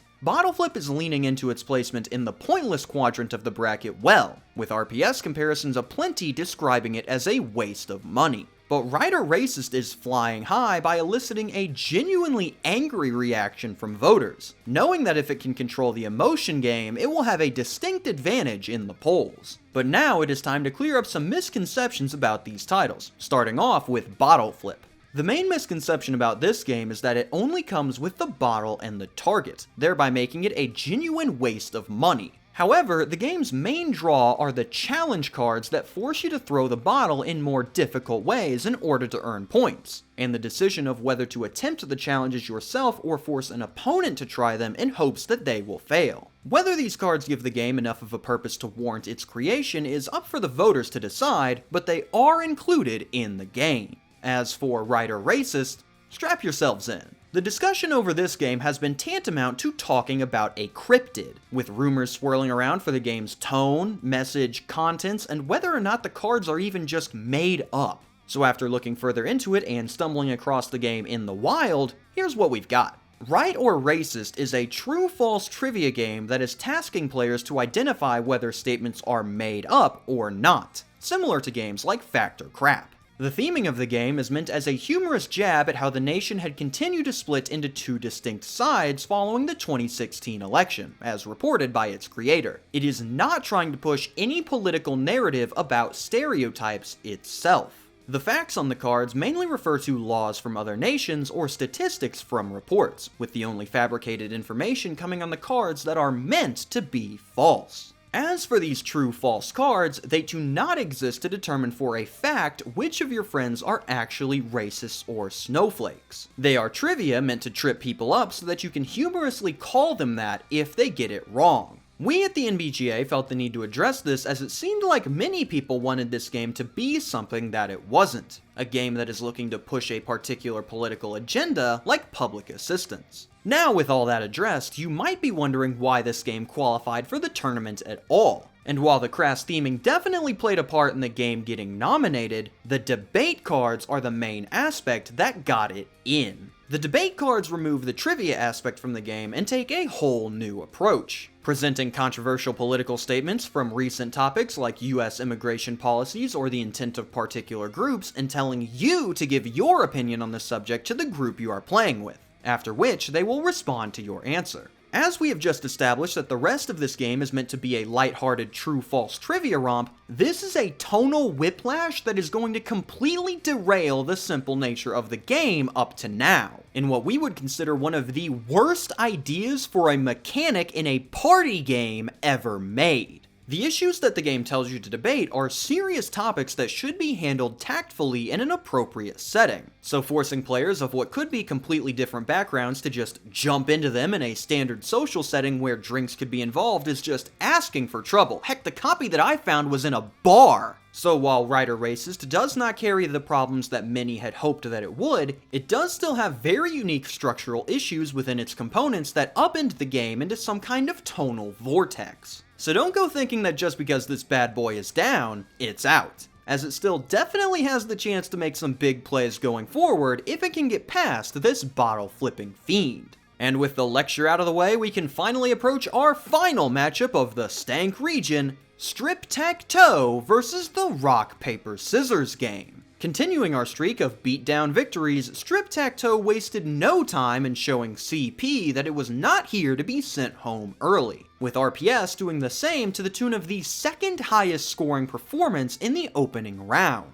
The Diplomat RPS rematch is shaping up to be yet another good one, as Strip-Tac-Toe has been leaning into how stupid of a product it is in general to diversify its skill set, while RPS continues to evade even one decent reason as to why it exists at all. Vegas is currently pointing to RPS as the favorite, but we'll have to wait and see as to whether facing off against its hated rival once again acts as a motivator for the title or weakens it out of fear. With the whole of the Stank region set, let's send it over to Josh to see who he thinks is going to be moving on from these second round matches. Yeah, Cam, you can go ahead and move Breaky on to the next round for me. Don't get me wrong, Wonder Woman put on a great performance in the opener, but she's cooked, so let's go ahead and move on to the matchups that actually matter. In the RPA matchup, I think we're gonna have a closer match than what we're used to seeing in this tournament, but with my soft spot for our repeat competitors, I think Public Assistance is probably gonna pull this one out. It is going to be pretty hard to top a game with this much experience when you're coming off your one and only win. The next matchup is a lot trickier to predict though. With Rider Race's misconceptions ironed out, it has lost a bit of that mystery factor that gave it an edge, but has impressively managed to recover and leaned into a completely new focus that carries its own weight. You don't see that kind of adaptability in many rookies. Ultimately, I think this matchup is going to come down to how pointless people perceive Bottle Flip to be, as it's kinda locked itself into that as its ride or die aspect. And while that helped it pull off an impressive round 1 win over the Mormons, I think that came more from the disappointing performance that they put on. So I'm going to take Rider Racist here on another big upset as it continues to gain momentum. And finally, I can't be the only one excited to see what our last matchup has in store for us, the RPS Diplomat rematch. This is going to be a match that you do not want to miss, but who do I think is going to come out on top? Personally, I see RPS coming out with this one. Based on what I saw in round 1, it has not returned to peak form, it has gone even further beyond. We have never seen a performance like this out of RPS, and it is clear that it is taking no prisoners this year, least of all from the company that beat it in the final last time. Strip-Tac-Toe has a lot going for it, I get it, but I think revenge is going to be a dish served white hot when these two end up hitting the floor together. With that, we have now met 16 of the 32 victors that will be advancing to the next round. So let's waste no time at taking a look at the remaining titles by heading on down to the bottom half of the bracket, starting with the Stunk region. In our first match here, we will find a clash between Bumps and Grinds and WWB. These two managed to make their way into the second round with a little more trouble than most, with Bumps and Grinds getting a big win that was relatively small by 1 seed standards, and WWB managing to make it through one of the closer matchups of our opening round.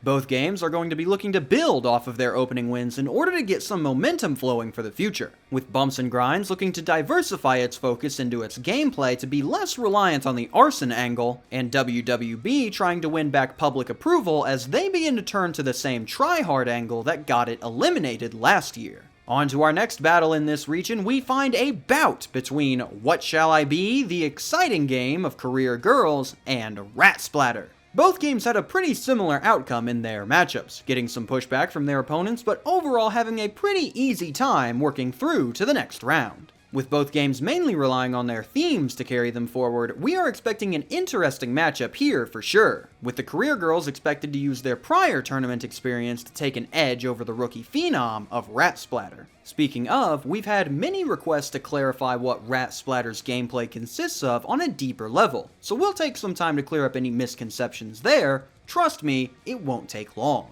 Rat Splatter sees players have piles of rats in front of them that they stack rats of the opposite sex onto in order to breed more rats. This will add one more rat to that pile, and when players draw an anvil card, they can play it on any of the piles to smash all of those rats and collect them for points. This game is not complicated, with the optimal strategy being to breed a rat to make a pile of 3 and then smash it immediately so that no one else can smash it later. If you do this enough times, you will win the game. So with both games carrying crazy themes and simple gameplay, voters are going to have quite the selection to make when this battle begins. Moving away from the top half of the Stunk region, let's mosey on down to the bottom half and meet a battle of repeat competitor favorites, Mr. Bacon's Big Adventure versus the Campaign for North Africa, the Desert War, 1940 to 43. These two experienced combatants got some good wins in round 1, with TCF&A TDW 40 to 43 getting the standard 3-seed victory margin in the opener, and Mr. Bacon securing a hard-fought victory against a tough competitor in Gone with the Wind.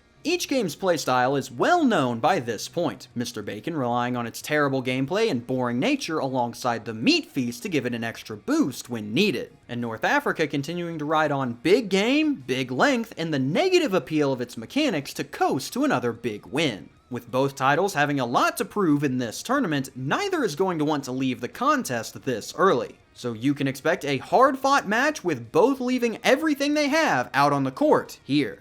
And for our last contest in the Stunk region, we will find the matchup of Minute to Win It versus Joel Harden's Mogul. Both games scored a pretty similar margin of victory in their openers, with Minute to Win It putting together a solid performance against the Crazy Cat Ladies, and the Mogul seeming to struggle against Gone Birding more than the other two seeded teams did in their matches. But looking forward, what we have here is simplicity to a fault versus complexity to a fault, with Minute to Win It doing well commandeering its near-pointless distinction into a solid performance, while the Mogul takes its maliciously designed mechanics in for some massive support. It will be interesting to see which side of the coin the voters end up siding with, so this might be a game that you'll want to pay attention to. With the Stunk region winners set, let's bring Josh in to discuss who he thinks has the best chance to move on from this crowd.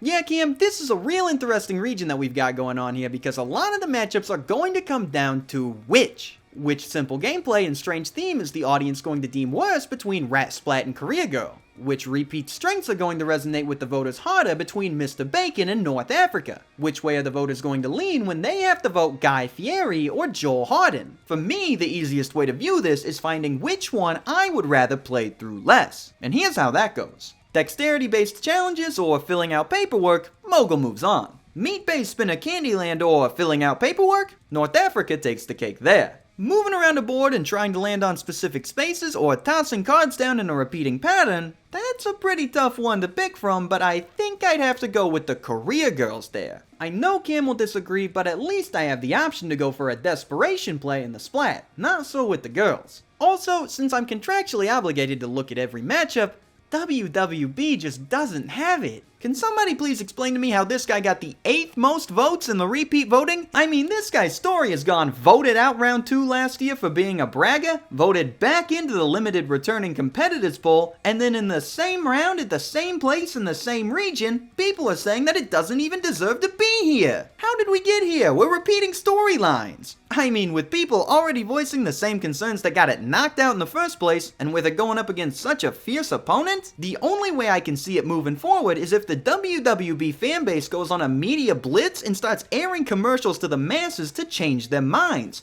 Otherwise, I just don't see it happening. Well, we do agree on one thing. I do disagree on the Career Girls play. Rat Splatter Sweep incoming. Now, with 3 of the regions set up, we only have one group of games left to go. So let's head over now to the Stonk region to meet our final opening round winners. Starting off in the top half, let's meet our first second round matchup in the last region, the Lord of the Rings board game trilogy versus Kong Skull Island game. These two had a much different experience in the opening round, as the LOTR BGT cruised to an easy victory in its 16 seed matchup, while Kong was involved in a knockdown drag-out brawl in the closest match of the entire round. Kong will be going from one tough match to another as it now faces off against the number 1 seed of this region. And while the midpoint restart certainly helped it eke out its first win, the overall gall of the Lord of the Rings games to just repeat the movies beat for beat in not only story but also gameplay is going to be a tough one to beat. And unfortunately for Kong, it is going to be even tougher with this coming clarification. See, many people were commenting about some kind of soft lock within the Lord of the Rings games, and after checking back in the original video, there was a mention of this exact thing. It's a little complicated, so I'll explain. Basically, in the game, you can choose which characters you want to move on your turn, and in the third game, Return of the King, the game does not end until each character finishes their unique storyline. There is also another mechanic in this game where if the Eye of Sauron is facing a character, they are unable to move, so you'll need to move someone else during that turn. Well, if your group decides to rush the Sam and Frodo storyline of heading to Mount Doom first, you can finish their storyline early while also causing the Eye to face all of your other characters based on the order that the cards are drawn. This means that Sam and Frodo cannot move anymore due to their role being complete, and all of the other characters also cannot move due to being looked at by the Eye, completely shutting down the game in the third entry, approximately 6 hours in if playing through the full thing. So on top of the story following the same beats every time, attempting to take these beats on in a creative way could end up completely breaking the game. So be careful when it comes time to play and vote for this title, as it always seems to have another surprise up its sleeve. Moving on to the next match, we'll find a bout between games trying to be something that they're not, the Game of Life Target Edition versus What Do You Meme? In what could have been a rematch of last year's Stunk region Queasy quarterfinals, we instead see Candyland being upset in the very first round due to underestimating his opponent, leading to the now battle of Not the Game of Life versus Not Funny in the second. Not only did Candyland lose, but it was completely destroyed, with that same sentiment coming from the other game as What Do You Meme dismantled Dad Joke Face Off for its 5th career tournament victory. Target the Game of Life is hoping to build off of this statement win by continuing to use its advertising for Target alongside its false advertising for the Game of Life, mixed in with its boring gameplay to produce a lethal combo. But while beating Candyland is impressive to most, it is not for the meme machine, who has already done that before and now looks to continue his tournament legacy by dispatching of another tough foe, using the same tricks of the trade that have gotten him to where he is today.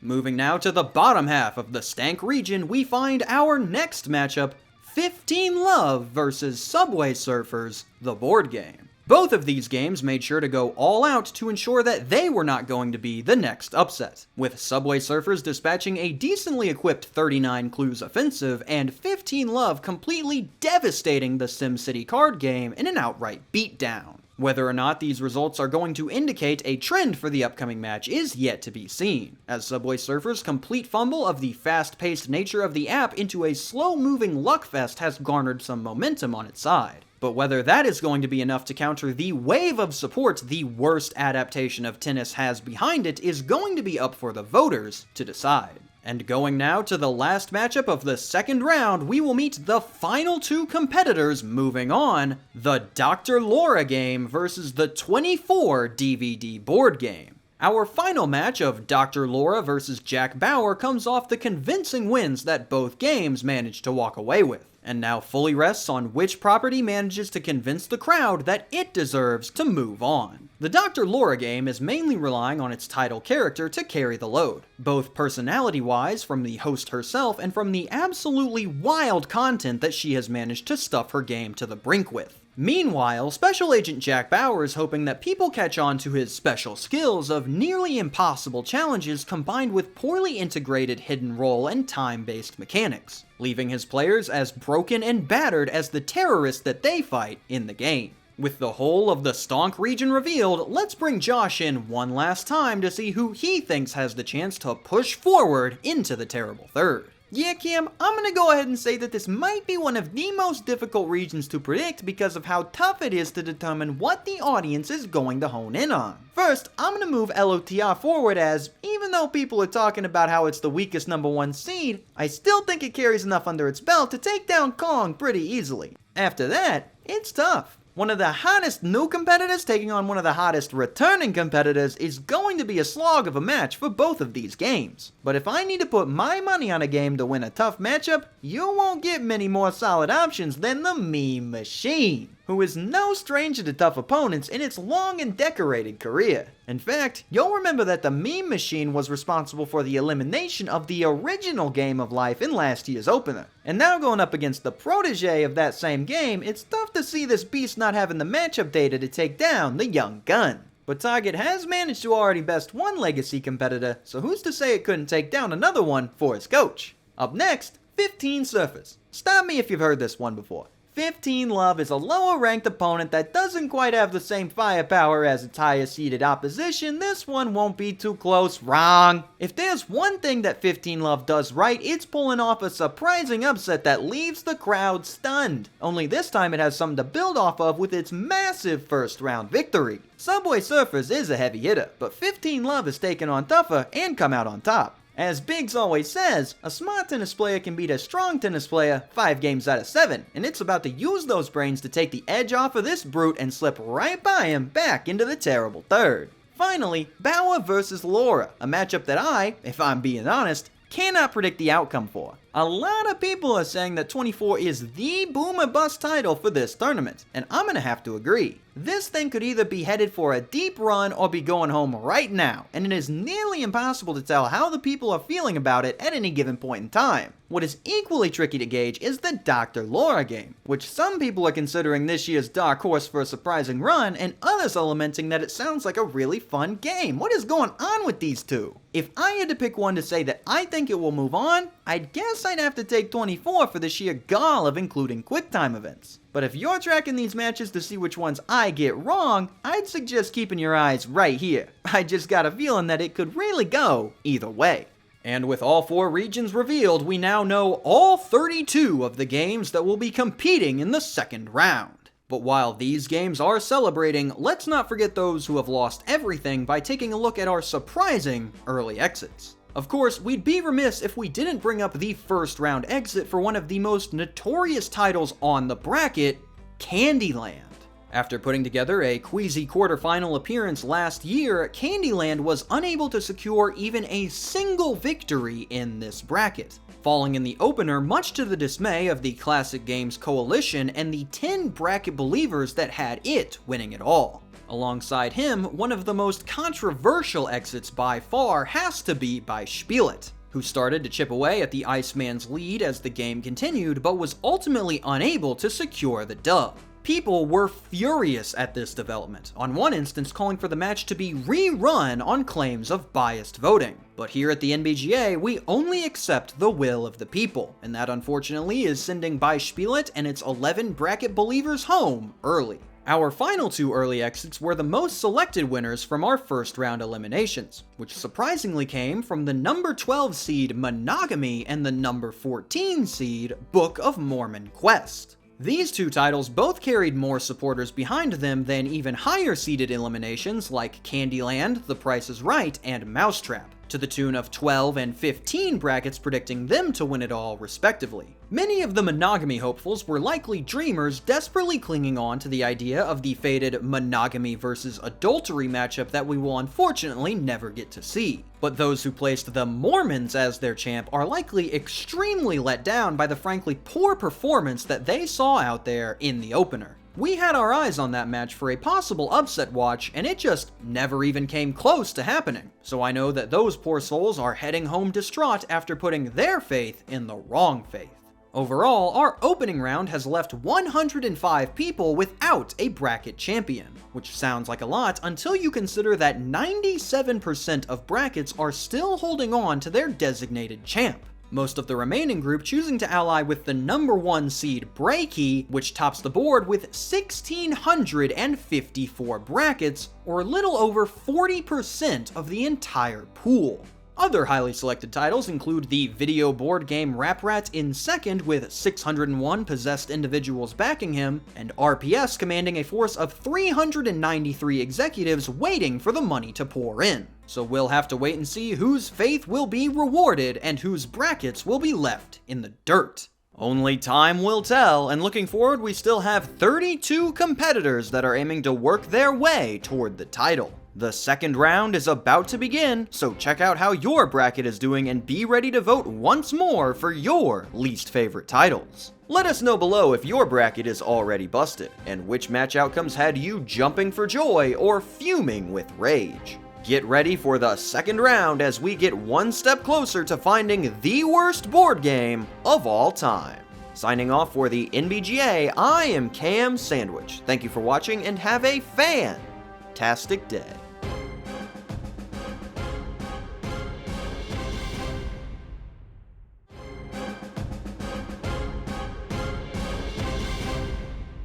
How's it going, dudes? Welcome back to the worst board game of all time, Tournament 2. We have officially reached the end of the second round, seeing 16 more of the worst board games from around the world being eliminated from contention, while the remaining titles all take another step closer toward claiming the crown.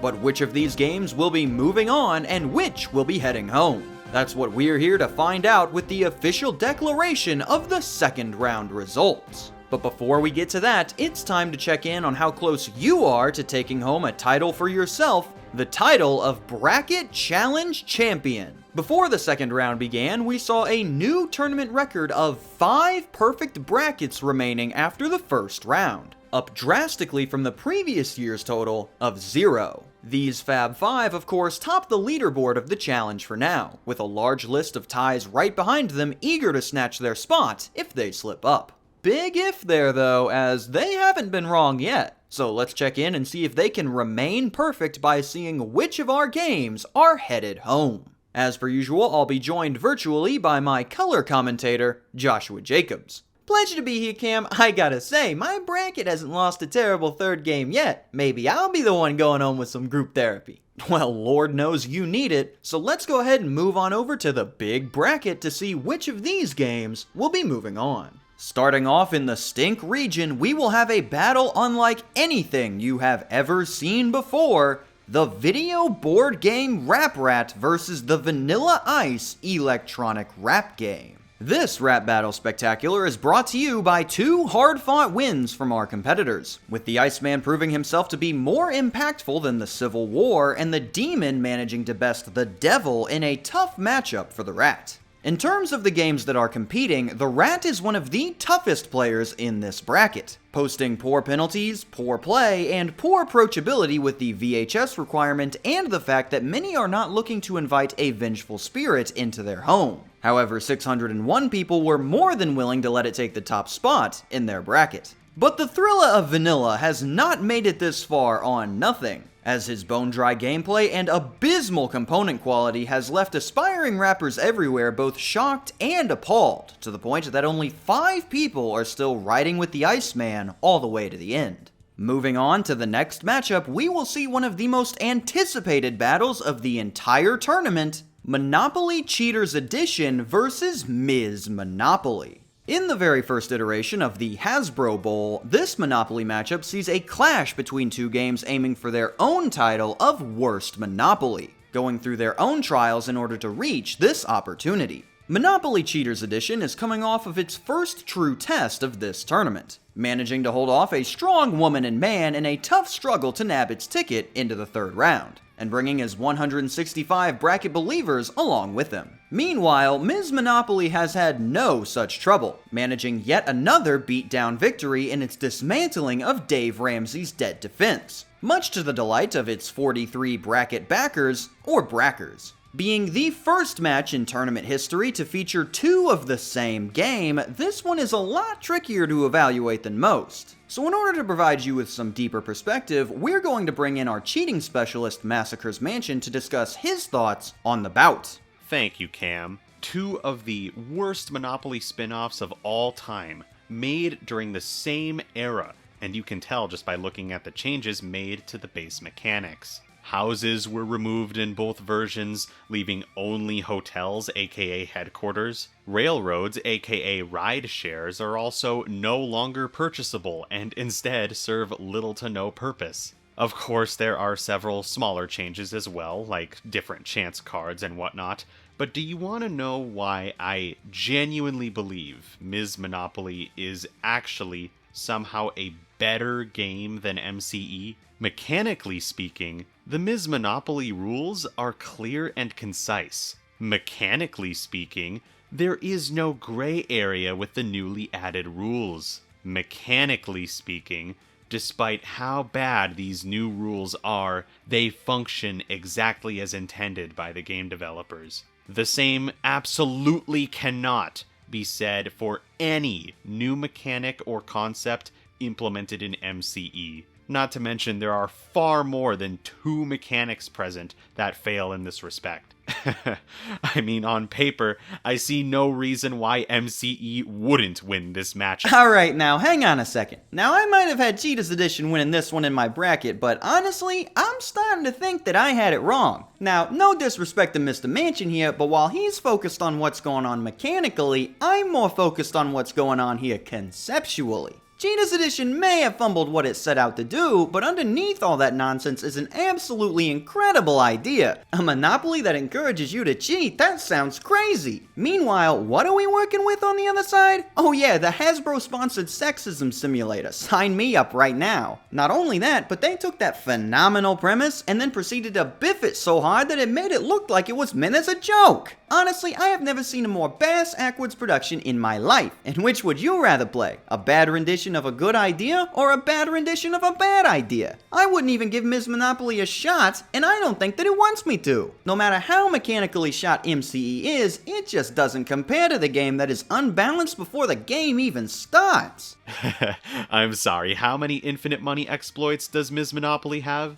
0? That's less than 3, huh? Yeah, but it does have some absolutely stellar wage gap advantages for anyone smart enough to be a woman. Ms. Monopoly was smart enough to keep the well-designed and consistent property pricing system.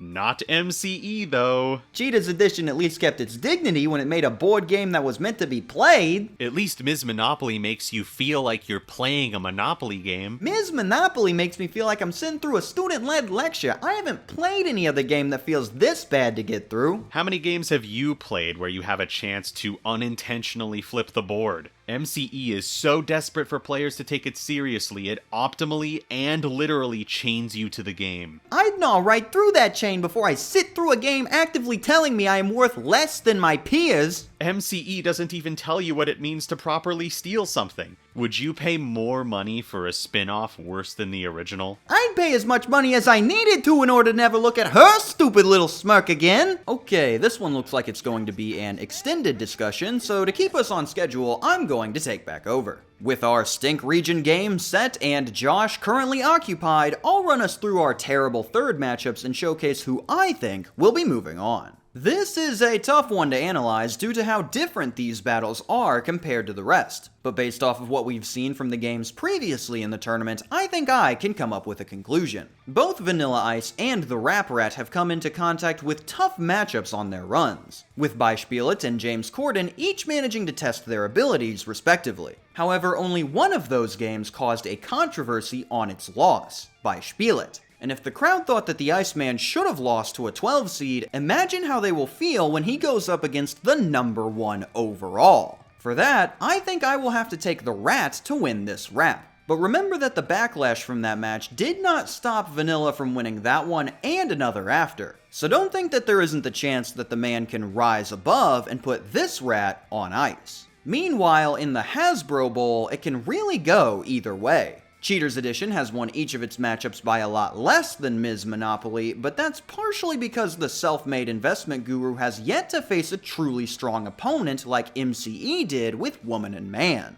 Each game has unique issues that are going to resonate with each voter differently. Therefore, I'm going to predict that once this one has settled, a representative of the Hasbro Corporation will be moving on to compete in the Queasy quarterfinals. I just have a feeling. Now back to my standard roll, 4 of our 16 terrible third competitors have been locked in. So with 12 more games ready to advance, let's head on over to the Stank region to see which of our games there will be moving on. Starting us off in the Stank region, we find 2 games that pretty much everyone was expecting to make it this far. Breaky versus Public Assistance. These 2 games represent both generations of tournament competitors, with the grizzled vet of Public Assistance continuing to showcase his tournament prowess by eliminating Russian roulette and losing Chupo $40, while the young gun Breaky puts on an absolute clinic with his second consecutive 90-point victory. This clash of old versus new is shaping up to be a solid showing due to both games hitting their strides at the right time to build up some good momentum. For instance, despite not having been talked about in nearly a year, Public Assistance is starting to remind the crowd of how bad it truly is. From the political weaponization of its theme, to its status as the only banned game in the bracket, to the contents of its components, which can range anywhere from hilarious to,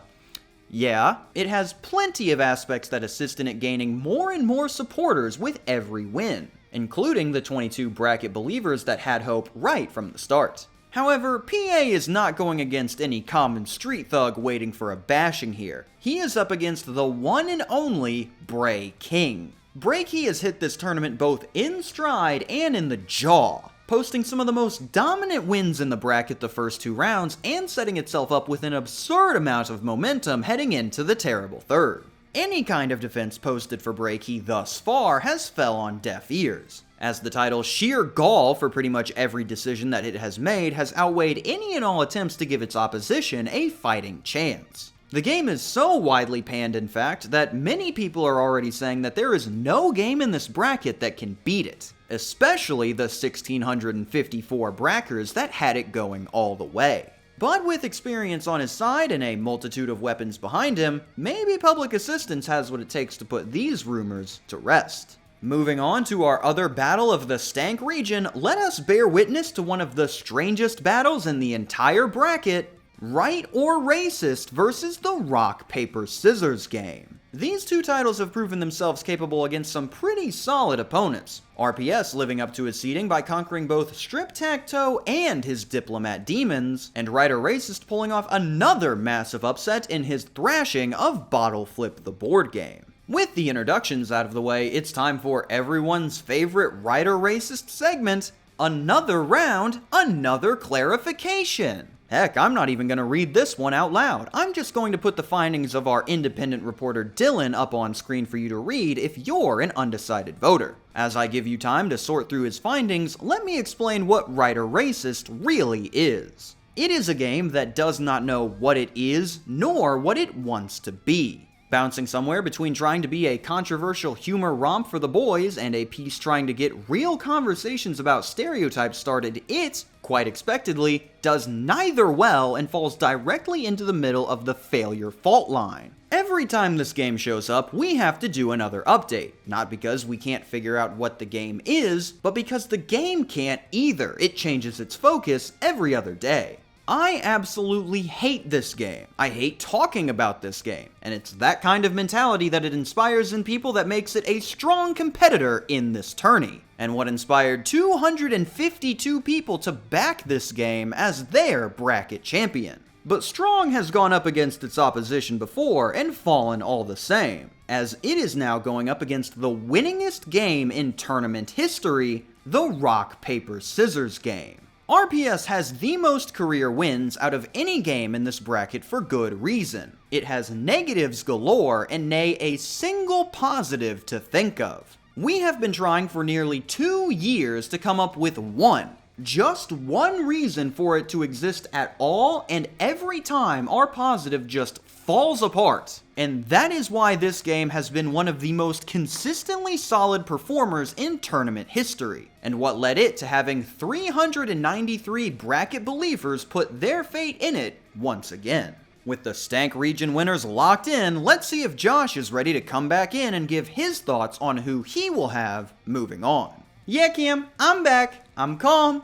Let's get into it. So our first matchup has some real tricky aspects to choose from simply due to how weird each of these games are. I mean, which would I rather play? A game with 5 seconds of actual gameplay or a game specifically designed to spread a belief system? I don't know. The negatives between these two are not compatible at all. So what I'll do here instead is go a week early on my switch up and tell you why you shouldn't vote for each game. For public assistance, the balanced gameplay whole package might not be good, but with the right crowd, this game does have some legitimately funny moments inside of it that could bring a nice energy to the room. Granted, if you remove some of the vile moments beforehand. Now for Breaky, there isn't a lot to really analyze here, but I do have to give the game credit for one aspect: the tension. The permadeath mechanic present in the keys is the game's biggest detriment, but in those moments leading up to and right before the battle happens, there is a level of stress and tension present within you that I have seen no other game manage to achieve. So for those seconds that you are actually playing, Breaky has an atmosphere that you can't get anywhere else. With these in mind, I think that this battle is going to come down to how much the audience values those seconds of enjoyment, and whether they fall into that group that can get any enjoyment out of public assistance. If I had to predict what the crowd is going to vote for, I think that they're going to keep their loyalty to the Break King. But if I had to pick a game that I would have move on,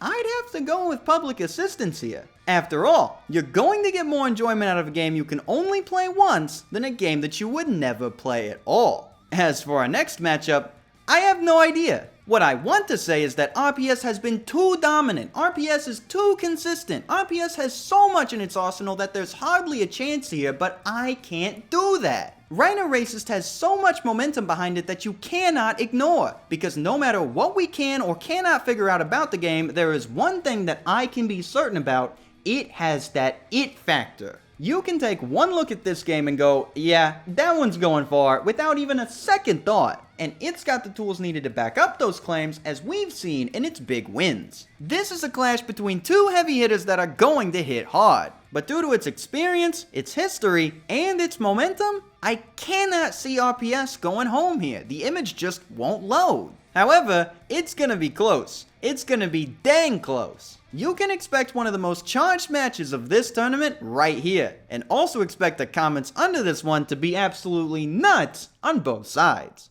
We've only got 8 winners left to reveal before we can officially start the terrible third. So let's head now to the bottom half of the bracket and meet those who will be moving on in the Stunk region. For our first matchup here, we'll see a bout between Bumps and Grinds and What Shall I Be, the exciting game of Career Girls. These two games are bringing the heat into their third matches, with Bumps and Grinds convincingly sending WWB home in the second round for the second consecutive year, and the Career Girls absolutely ruining my bracket by sending my boy Rat Splatter home in a contested game. This one is shaping up to be an excellent match, with Bumps and Grinds continuing to put up dominant wins to satisfy the 207 bracket believers that had it at the top, unsurprisingly mostly due to the arson angle that continues to push the game further into the bracket. But the real surprise here is the arrival of the Career Girls, who despite only having 3 total brackers and coming in with little hyper fanfare, has managed to showcase its skill set to the crowd and take down 2 games with pretty decent supporting pools, slowly warming up the voter base to the aspects that make it such a fierce competitor and stealthily rising to this level. Overall, this is a matchup that does not have a lot of fanfare, but does have a lot of intrigue that Josh will delve into later, as looking into this matchup a little deeper reveals an interesting perspective that could lead to an upset. But before we can get into that, we need to check in with the other matchup of this region, where we will find the diabolical matchup of Joel Harden's Mogul versus the Campaign for North Africa, the Desert War, 1940-43. Both of these games are coming into this matchup having beaten pretty decent competition, with the Mogul managing to stop the advance of Guy Fieri in a convincing win over Minute to Win It, and TCFNA TDW 40-43 sending home Mr. Bacon in a contested battle to make it to the third round. What we have here is a battle between games of similar skill sets, both relying on their complexity to push them forward as they offer a very realistic experience of their subject matter, paperwork and all. The Mogul has used this realism to showcase the most fun parts of real estate management, with HUD-2 forms and equity evaluations allowing players to experience the joys of bureaucratic paperwork from the comfort of their chair. A situation so mind-numbing that it has led to 75 bracket believers going all in with the Mogul as their final champion. As for North Africa, it basically is the complexity genre, forcing players to undergo every combat and supply chain process that commanders during the real campaign had to endure, including using paper sheets to track the deterioration of every vehicle under their command every time it moves, keep record of every plane and every pilot separately, and spend research and development time on exciting advancements like a 4% reduction in gas evaporation through updated fuel storage technology. The 10-hour per turn lunacy has led to North Africa becoming one of the most successful games in tournament history, and it will look to continue its run back into the queasy quarterfinals in order to show the 188 bracket faithful that they were right to have it going all the way. With the Stunk region team set, let's bring Josh back into the fray to see who he thinks is most likely to move on from these matchups. Yeah, Cam, this region definitely has some interesting brawls to go through, so let's go ahead and start up top for our first one. Now, on paper, this matchup seems like a pretty easy one to pick. The Korea girls have seen some resistance in both of their matches prior, meanwhile, Bumps and Grinds has had no issue dispatching of its competition thus far. We'll see a repeat here, let's move on. But hold on, wait just a second. If you've been watching the games, you might have seen some interesting developments begin to form, and those might come into play here for an unexpected twist. First off, the Korea girls are gaining more and more support on every advancing match. It's not like it's getting votes for nothing here, people are actively waking up and remembering how bad this title actually is, showcased by the fact that it has taken out some pretty solid games on its way here. On the flip side, Bumps and Grinds hasn't had any trouble cleaning up its matches, but who has it really played? A 16 seed followed by one of the most hated games in the bracket, he's yet to go up against a real opponent this tournament. Bumps and Grinds has not been tested this entire time, and while other games like Breaky are in the same boat, its wins are much more convincing than B&G's. On top of that, while the title's game plan has been effective, it is also very shallow, as Bumps really hasn't been able to get the crowd to latch on to anything other than its awesome angle despite its best efforts. And if you start to look through those comments, some people are really starting to get a little fed up with this playstyle. Overall, I think that the Korea girls have a much better shot at taking this one than some might be expecting, which could end up leading to the exit of our very first #1 seed in just the 3rd round. However, Bumps and Grinds was put in this spot for a reason, and just because it has some troubles, that doesn't mean it's done for. So if the Korea girls don't come out there and give it all that they've got, they can very easily get swept up into this wall of fire and get burned.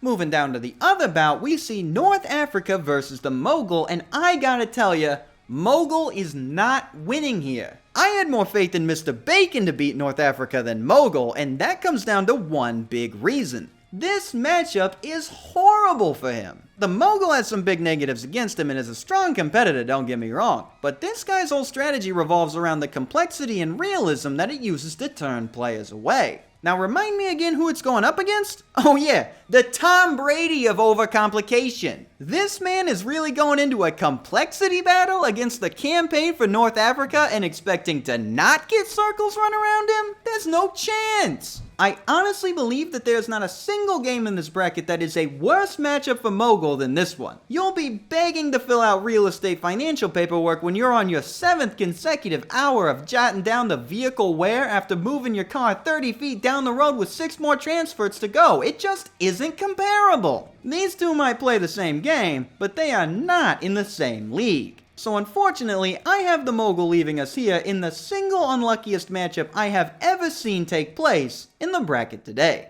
With that, we only have 4 more winners to reveal before we can officially begin the terrible third. So let's go now to the Stonk region to lock in our final games that will be moving on. Starting off in our top matchup, we'll find a tie-in tirade when the Lord of the Rings board game trilogy faces off against the Game of Life Target Edition. This matchup is brought to you by two different surprises. The first being the Lord of the Rings having a better performance in the second round than it did the first, and the second being that tournament legend What Do You Meme is going home in just the second round due to a massive target upset. Shaping up to be quite the strange battle, voters are going to need to decide which game's failures stick out more. LOTR's complete lack of replayability and newly discovered soft lock, or the Game of Target's corporate marketing ploy and devastatingly dull gameplay. Surprisingly, despite the seeding gap, these two games have the same amount of bracket believers at 25 each. So both of these squads have an equal amount to lose if their game fails to bring it home. And now going to the final matchup of the third round, we'll see a stellar bout between 15 Love and the Dr. Laura game. These two games had much different experiences in securing their big upsets, as 15 Love swiftly surpassed the Subway Surfers on its way to a big win, while Dr. Laura had to fight off Special Agent Jack Bauer in a back-and-forth brawl to barely come out on top. Looking forward, the Biggs Laura matchup is shaping up to be a good one, as the Doctor's wild contents and questionable advice continue to push the game forward despite its tough competition, certainly making the 11 brackers it has happy with its performance thus far. However, 15 Love's continued insistence that dice are the best way to play tennis, alongside its complete lack of respect for your time, has given it the tools to excel in its matches, hoping to keep up the good work in order to take the 25 bracket faithful that had it winning it all to the promised land. With our final region set in stone, let's bring Josh in one final time to give us his thoughts on the games he expects to be moving on. Yeah, Cam, I want to go ahead and get straight into our first matchup because there is so much to unpack here. First off, the meme machine is gone? In its first two matchups ever, the Game of Life Target Edition has faced off against a queasy quarterfinal and a shabby semis competitor and has managed to overcome them both. That is completely absurd and really shows how tough a competitor Target really is. Not only overcoming difficult challenges, but avenging his coach's loss from last year by taking out the meme machine once and for all. But Target is going from facing off against old titans to new ones, as it is now going to be going up against its first #1 seed, the Lord of the Rings trilogy. This game's story is just as crazy, as after a relatively alright showing in its first matchup, it came into the second and completely smashed Kong into the ground, joining the 90-point club and becoming the only game to put up that score in the second round after failing to do so in the first. This was definitely helped out by the discovery of the soft lock in its third game, adding another weapon to its arsenal and diversifying its skill set to add more variety to its play, upping its danger factor. But now that we've seen these two at their best, which one is going to be pulling off another big win? Well, while Target has managed to take down some of the largest profile games from last year's tournament, those games were mainly relying on last year's boons to carry them forward. If LOTR did not have that second round revival, I would probably be taking Target for the win here. But with how strong the trilogy is looking with the addition of the soft lock, I think Target's Cinderella story is going to fall to the Lord today. As for our last matchup, the Laura Biggs bout is pretty tricky to work through when working out what they offer. I mean, the crazed advice of a radio talk show celeb versus the worst adaptation of tennis, they have completely different flaws that make them hard to compare in this kind of space. So whenever that happens, I like to default to my old reliable. Which game would I rather play less? And if I'm being honest, experiencing the insane ramblings of a crazy talk show host sounds a lot more enjoyable than sitting through a multi-hour long dice rolling snooze fest. I'm sorry to the Laura faithful, it's been a good run, but I think Smart Tennis is going to beat out Dumb Comments 5 games out of 7 once again. And with that, we now know all 16 games that will be competing in the terrible third. But while these games are still celebrating, let's not forget those that caused many of our viewers heartbreak by looking at the most devastating losses of the second round. By far, one game that very few were expecting to leave the tournament this early was the meme machine himself, What Do You Meme? Fresh off a shabby semis appearance that ended with him taking home 4th place in last year's tournament, What Do You Meme is heading home in the second round, much to the shock of most of our viewers. This surprising development feels even worse for the 40 people that had this legend winning it all, who will be saying goodbye as we turn the meme machine off for the final time. Alongside him, some more favorites that we will be saying goodbye to include the 3-seed Bottle Flip the Board game and the 9-seed James Corden Carpool Karaoke game. Both of these two got a bunch of support early for the craziness of their themes. Bottle Flip unfortunately not getting enough pointlessness behind it to beat out the racists, and James Corden unfortunately losing the worst host contest to the Rap Rat. These two ended up hurting quite a few people who believed in the wackiness of their titles, with Bottle Flip taking down 46 bracket believers with it and James Corden removing 50 of his loyal viewers from the pool. But among all of our second round exits, one game stood above the rest as the most believed in loser.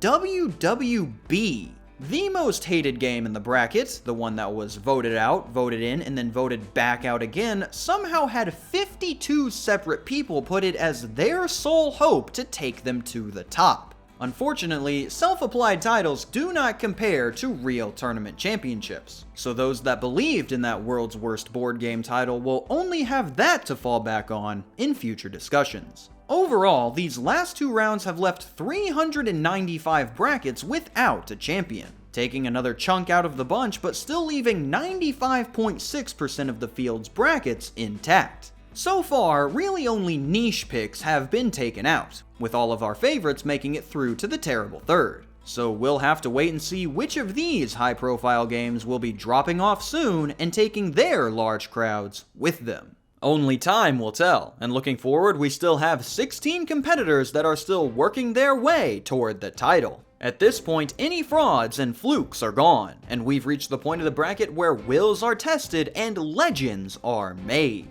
The terrible third is about to begin, so check out how your bracket is doing and be ready to vote once more for your least favorite titles. Let us know below if your bracket is still going strong, and which match outcomes had you flying, crying, or lying on the floor.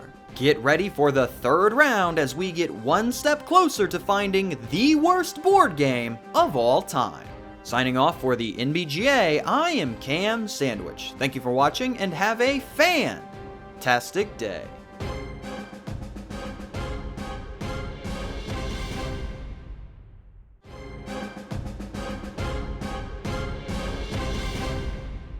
How's it going, dudes? Welcome back to the worst board game of all time, Tournament 2. We have officially reached the end of the terrible third, seeing 8 more of the worst board games from around the world being sent home, while the remaining titles all take yet another step closer toward claiming the crown. But which of these remaining games will be moving on, and which will be leaving for good? That's what we're here to find out with the official declaration of the third round results. But before we get to that, it's time to check in once again on the standings of the WBGOAT Bracket Challenge. Going into the second round, we had 5 perfect brackets remaining, and since then that number has expectedly dropped to 0. Good try, guys, we'll get them next time. After the second round, there is still a 5-way tie for first. However, it must be noted that none of the original 5 perfect brackets are among this group. These are 5 entirely different people that have risen to claim this spot after the Fab Five's generational fumbling. There are plenty of people who are waiting to do the same to them though, including last year's bracket challenge titan Bye and the Bunny, who led unopposed for most of the early rounds. They are currently sitting at 3,767th place, but do still have their champion in the running, so we might need to keep our eyes peeled for a possible revival from an all-time great. But before we can find out, we'll first need to declare which of our games will be heading home. As per usual, I'll be joined virtually by my color commentator, Joshua Jacobs. Pleasure to be here, Cam, and I cannot wait to get into the craziness that we just witnessed this round.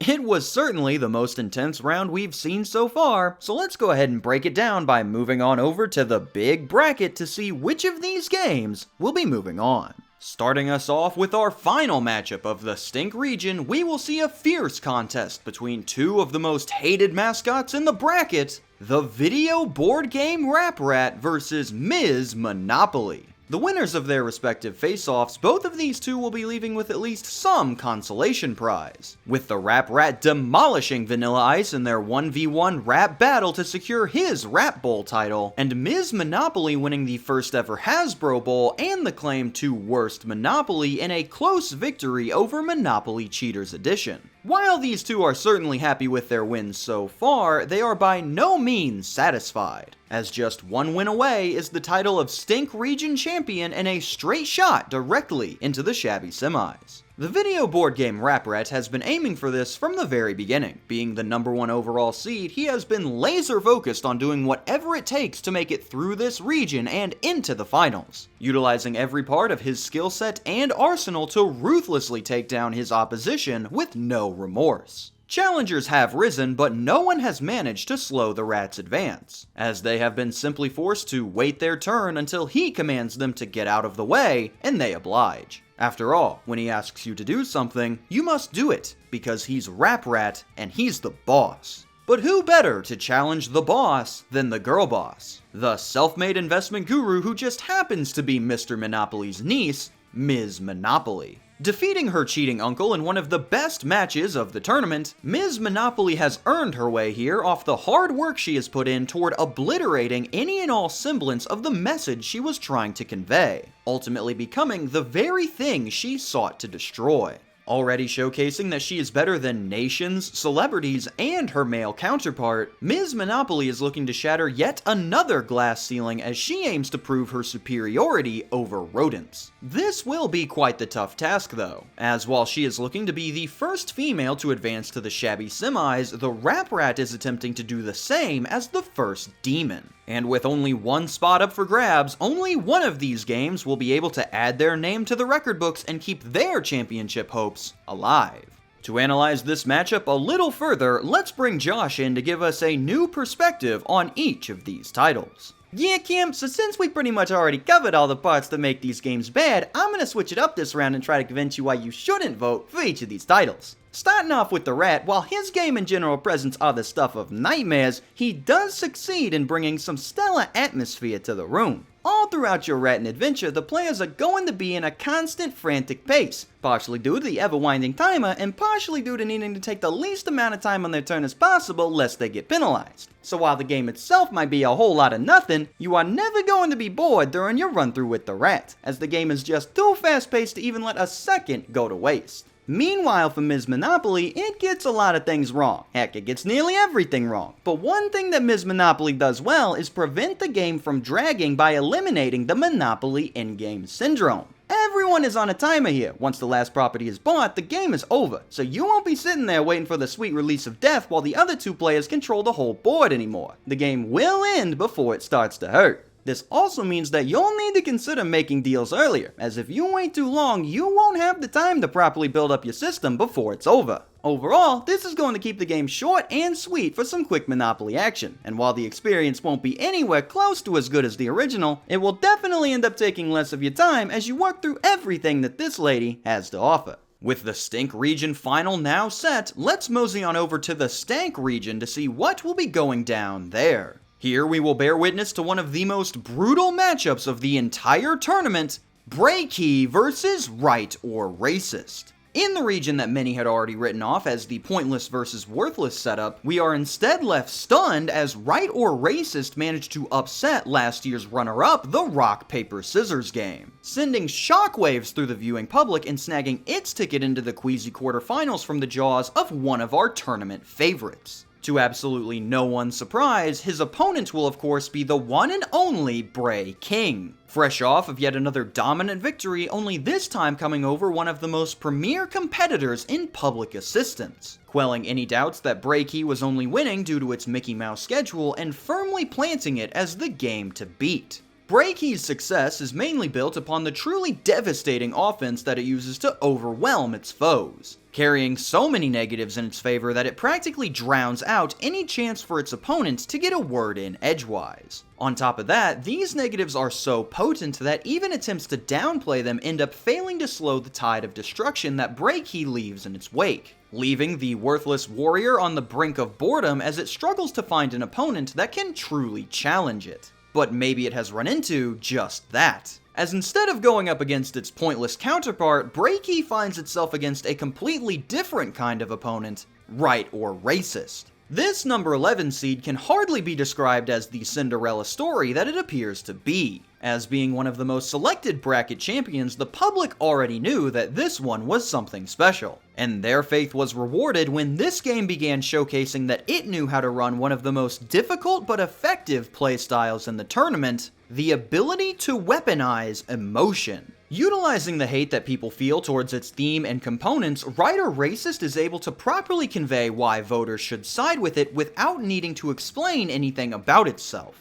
A very difficult technique to master, but one that last year's tournament champion Adultery used effectively to carry it to the grand finals with ease. While not as potent, Writer Racist's rendition of this has been effective, leading it to upset after upset as it climbs its way toward the top of the Stank region, which it has finally reached here. But in order to properly secure its spot among the greats, it will first need to topple the king that stands in its way, as only one can rule the region and claim that spot in the shabby semifinals for themselves. Now to check out what could stand in the way of these games advancing, let's bring Josh in again to show us why you shouldn't vote for each title. Yeah, Cam, these two are very tricky to come up with positives for, but I think I've got some options for you. For Breaky, I'm going to double down on what I said in the last update and say that during those small bits of time where you are actually playing the game, it is a really engaging experience. The stress of presenting your key for battle, the nerves that come as you turn your key, the satisfaction that comes with taking another key's life, it's some pretty solid stuff, I gotta tell ya. Now, granted, this is taking place over a maximum of a few seconds before a snap back to reality. But for those few seconds, this game really captures your attention and drags you into the moment. Something that a lot of the other games in this bracket just don't have the ability to do. As for Writer Racist, it is really tough to come up with some kind of defense when even the true and false portions are using some dubious sources. But if we had to come up with something, at least the game mechanically works as intended. The rules are solid, there's no exploits, there's no soft locks. When you pick up the game, you can play it fairly easily and get the whole experience without having to work to fix the game. And if you think that's a backhanded compliment,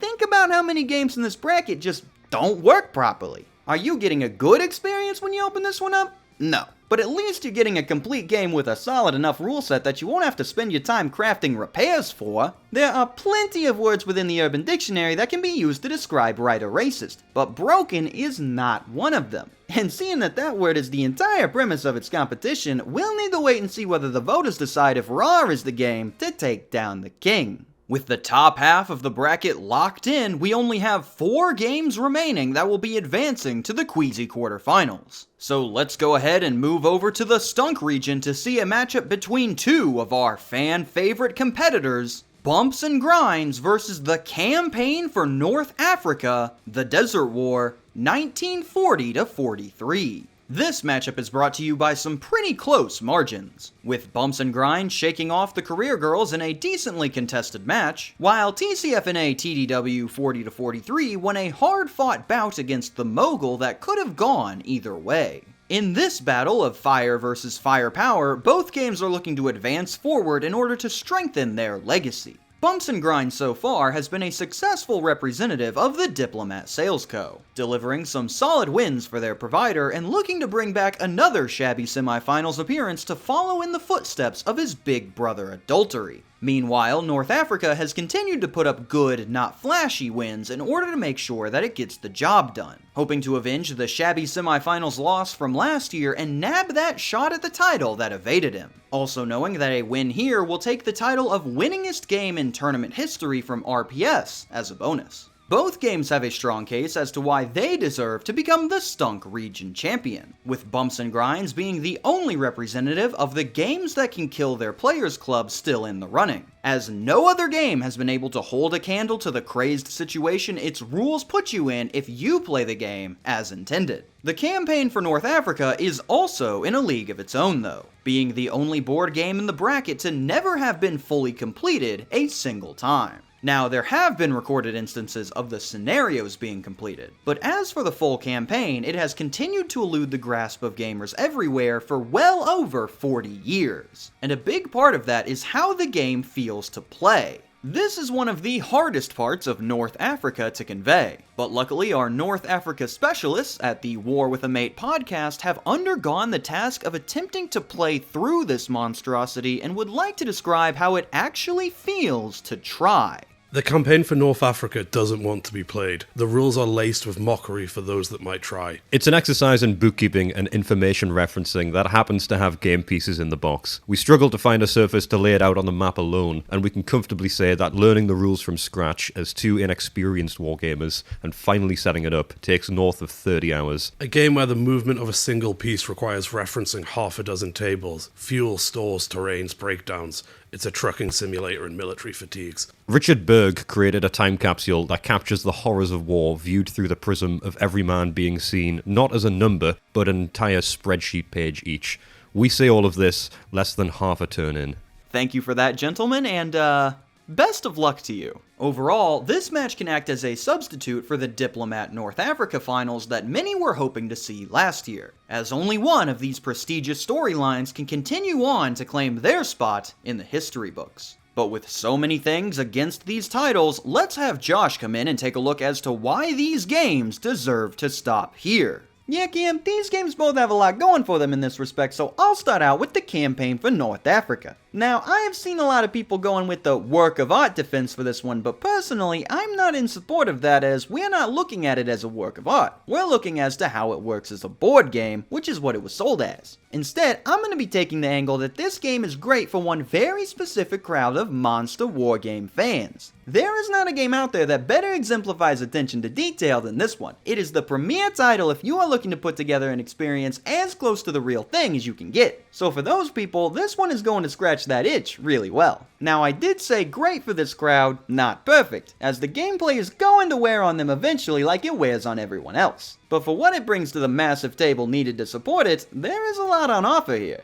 As for bumps and grinds, yes, it is dangerous. It has the fire, it has the flames, but that's pretty much all that it has. The gameplay is standard, the rules are standard, the cards are standard, if a little odd. Heck, it even brings something new to the naughty board game genre by having the first player that gets undressed be the winner. Bumps and Grinds really is just a one-trick pony when it comes to this tournament. As if the designers had done any kind of thinking as to how the candle would work, I don't think this one would have even qualified. It is, for the most part, just a standard naughty board game. However, that one trick that it does have is very effective, and it isn't seen anywhere else in the remaining pool. So it'll be up to the voters to decide which of these two deserve that distinction of Stunk Region Champion. With most of the field set, let's waste no time heading on over to the Stonk region to meet our final two games competing in the Queasy quarterfinal, the Game of Life Target Edition versus 15 Love. In one of the biggest upsets of the tournament, Target the Game of Life is moving on to face the Tennis Tyrant after eliminating the first #1 seed of the bracket in the Lord of the Rings trilogy. In addition to one of the biggest upsets, this bout also gave us one of the best matches. As while 15 Love saw no struggle in its takedown of the radio racketeer Dr. Laura, Target and the Lord were engaged in a back and forth battle, with the match being an even 50-50 around the midpoint of voting before Target launched a second half streak that LOTR just could not answer. What is left now is a 6-12 Queasy quarterfinal matchup that sees Target competing with its third repeat competitor, as it continues to build on its impressive tournament resume. The success that it has found is mainly due to its two-pronged offensive, consisting of a physical drain of boring gameplay that leaves you slumped with boredom and a mental drain of having to deal with the corporate psyop that Target continuously hits you with. But this unique playstyle has yet to go up against something that also excels in that area, and if there's one thing that understands boring, it's 15 Love. Biggs' tennis talent has steadily rallied the crowd behind him as he posts confident win after confident win, outsmarting his opponents with a tricky serve that is tough to return. Off the rip is the devastating realization of what playing an entire regulation tennis match using only 2 dice would entail. And just as the opponent can get a grip on this, the ball twists to deliver an ankle breaker with how the entire thing is based on luck despite the box's claims. This tough to return strategy has allowed 15 Love to amass huge leads that the game simply can't recover from, granting Biggs win after win as he soars past where he ended last tourney to enter a new level of play. And with both of these titles now going up against the lowest seed they've faced so far, they'll need to prove that they are ready for any surprises that the other has in store if they want to make it any further. But with their weaknesses well known, let's have Josh take a look at their strengths and showcase what could cause these games to be heading home. Yeah, Cam, these two are pretty similar in terms of their detriments, but they do have some unique positives. In terms of target, not the game of life, this title does have a surprising amount of strategy that you can go for. You're always going to want to be thinking about your next move here. Should I go for another department? Should I try to nab a better deal? Should I hit the middle in hopes of grabbing a target circle red card? There are a ton of different ways to play that can change mid-game based on what you spin and where your opponents are. This means that no two games are going to see you play the same way. So while you might not enjoy your time in the store, there is plenty of room to experiment with what paths you would like to take through it. As for 15 Love, this one was very tricky to come up with a positive for, I'm not gonna lie. But with the game playing the way that it does, it could function very well as a background game to fill time. For instance, if you've got a lot to talk about with some friends and need to keep your hands busy, you can bust out Bigsy and hold some meaningful conversations without having to put too much thought into the game. It can also act as a supplement to this convo, as it won't take away from the talks, but if something crazy happens, you and your friend can react accordingly, adding another layer to the setting like a terrible version of NFL Blitz. Now, I wouldn't say that this would be my first choice for this, but with the humorous box cover and the simple gameplay, you could probably get away with roping your friend into a game before they realize how long they'll be stuck in there for. And after that, they're all yours. With all of our queasy quarterfinal games set in stone, let's have Josh give us his final thoughts on the matchups he would like to see take place in the Shabby Semis. Yeah, Kim, we are expecting some stellar battles to be taking place once we get into the final rounds, and I've got the down low on which matches I think would be the most entertaining. Let's start off on the east side of the bracket because it's a lot less messy with what it's got. First off, I think Breaky continues its winning streak here despite how strong Rider Racist has become, so we'll go ahead and lock that in here. As for its opponent, we've got a choice between the Cinderella of last year versus the Cinderella of this year. A boring bout, if you will. And even though Target is going up against the lowest seed it's faced all tournaments, I think Biggs' experience and intelligence are going to work well in his favor here to outwit his corporate competitor. So go ahead and give me Breaky versus 15 Love for our first Shabby Semis matchup. As for the west side of the bracket, we have all kinds of theories as to what matchups we could hope to see. Could the Flames cleanse the rat and rid this world of his evil? Could Ms. Monopoly get her revenge on the Diplomat Sales Co. after Adultery eliminated her last year? Or could we finally see that highly anticipated Irvin Rommel versus Ms. Monopoly matchup? Out of all of these possibilities, I do have one that I think is the most likely to happen. The video board game Rap Rat versus the Campaign for North Africa, the Desert War, 1940 to 43. And while these two might not have the personal connection like the others, the match would be full of storylines as the Rat tries to live up to his seeding and as North Africa tries to prevent a repeat of last year's loss. All in all though, I think any of these games advancing forward would produce a wildly entertaining result. So we'll need to keep our eyes peeled as you won't want to miss a single second of this hot board gaming action. Well said, Josh. I think this is going to be an electric collection of matches, for sure. But while these games will be celebrating yet another win, let's not forget about the games that fell just short of their chance at glory with our devastating losses. Less here for the brackets being busted and more here for what its loss represents, the Lord of the Rings board game trilogy is the very first #1 seed to be leaving the bracket. Taken down in a brutal upset from Target, LOTR was unable to get out of its own soft lock to win the people over, putting up a good fight in a back and forth match that Target eventually just ran away with. This means that its status as the weakest #1 seed is now set in stone, a very distressing development for the 25 brackets that had the Fellowship making that long journey. For our first major hit toward our bracket believers, we find the exit of the #2 seed, Joel Harden's Mogul. Falling in the complexity battle to North Africa, the Mogul was unable to stand against the sheer depth of TCFNA's mechanics, bowing out in the terrible third, much to the chagrin of the 75 bracket believers that had it expanding its real estate empire all the way to the finals. From 1-2 seed to the next, this round also saw the exit of Mr. Mansion's beloved Monopoly Cheaters Edition. MCE was unable to stand up to the raw power possessed by his niece, Ms. Monopoly, losing control of the Monopoly family in a ruthless takeover orchestrated by the investment guru herself. Tossed out onto the street, the only thing the cheater will be taking with him are the 165 bracket believers that put their money behind his schemes. And he will now have to explain to them why they will be heading home empty-handed.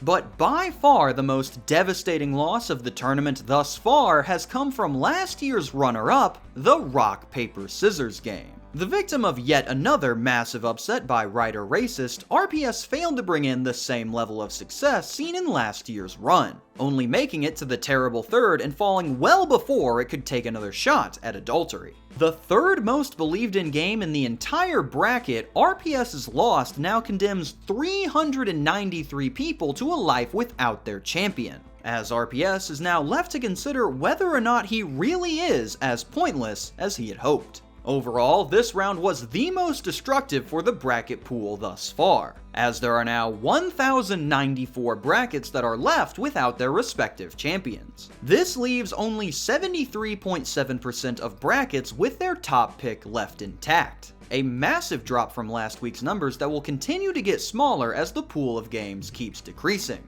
As for our remaining 8 games, we have a wide range of confidence levels from the crowd as to their chances to win it all. Breaky, of course, has the most believers behind it, but as we've seen today, simply having a larger following doesn't mean you are guaranteed the win. So we'll have to see if some of our smaller groups can manage to rise up and prove that they were the ones who had it right all along. Only time will tell, and looking forward, we still have 8 competitors that are just a few steps away from their shot at the crown. The Queasy quarterfinals are about to begin, so check out how your bracket is doing and be ready to vote once more for your least favorite titles. Let us know below which of our remaining games you will be rooting for, and if your bracket is still in any shape that wouldn't be pronounced legally dead. Get ready for the Queasy quarterfinals as we get one step closer to finding the worst board game of all time. Signing off for the NBGA, I am KamSandwich. Thank you for watching and have a fantastic day.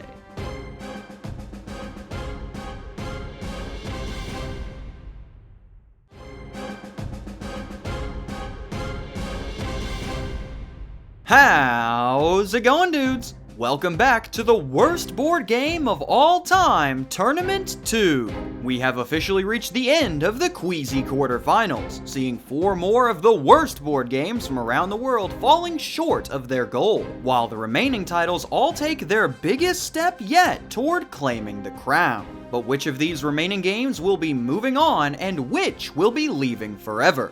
That's what we're here to find out with the official declaration of the quarterfinal results. But before we get to that, it's time to check in once more on the standings of the WBGOAT Bracket Challenge. Going into the third round, we had a 5-way tie for first. And after that round was set in stone, our first unchallenged top 3 emerged to take their place atop the podium, all 3 selecting a different bracket champion to represent them. In third place, we have Tyler. Sitting at a cool 880 points, Tyler has allied himself with bumps and grinds in hopes of lighting up the rest of the bracket and catching fire in the later rounds. In second place, we have Super Volcano. Holding a slim lead with 890 points, Super Volcano is the leader of the 25 bracket believers that selected Target the Game of Life to win it all, betting that their corporate comrade can continue to carry them all the way to the top.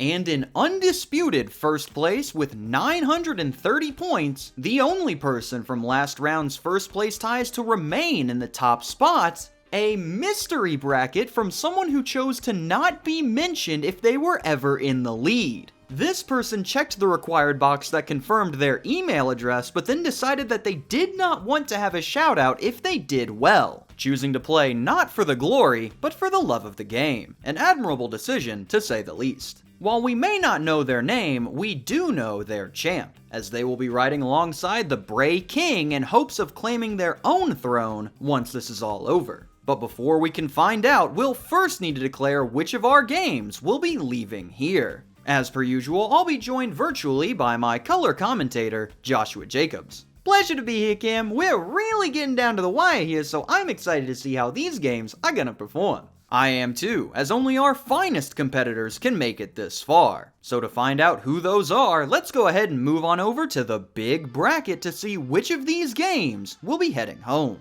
To start us off, let's meet the first Shabby Semis competitor, the champion of the Stink region, the #1 overall seed, the video board game Rap Rat. The Rat has continued to live up to both its reputation and its seeding all throughout this tournament, posting a stellar matchup resume that includes some of the most hated figures in the space, like James Corden and Ms. Monopoly, who he managed to outlast in the queasy quarterfinals in order to break the glass ceiling and become the first demon to ever make the shabby semifinal. The Rat's continued success comes from how outrageous every aspect of his game is. From the outrageously simple gameplay, to the outrageously unbalanced punishments, to the outrageously low replayability of only having 3 games total on the tape, the game itself is tough to match up against. But then you add the Rat himself into the mix and it becomes a devastating combination that few could ever hope to stand up to. With demonic power on his side and the taste of victory in his mouth, the Rat has established himself as one of the toughest opponents in the bracket, claiming the Stink region title much to the delight of his 601 loyal followers that obey his every command.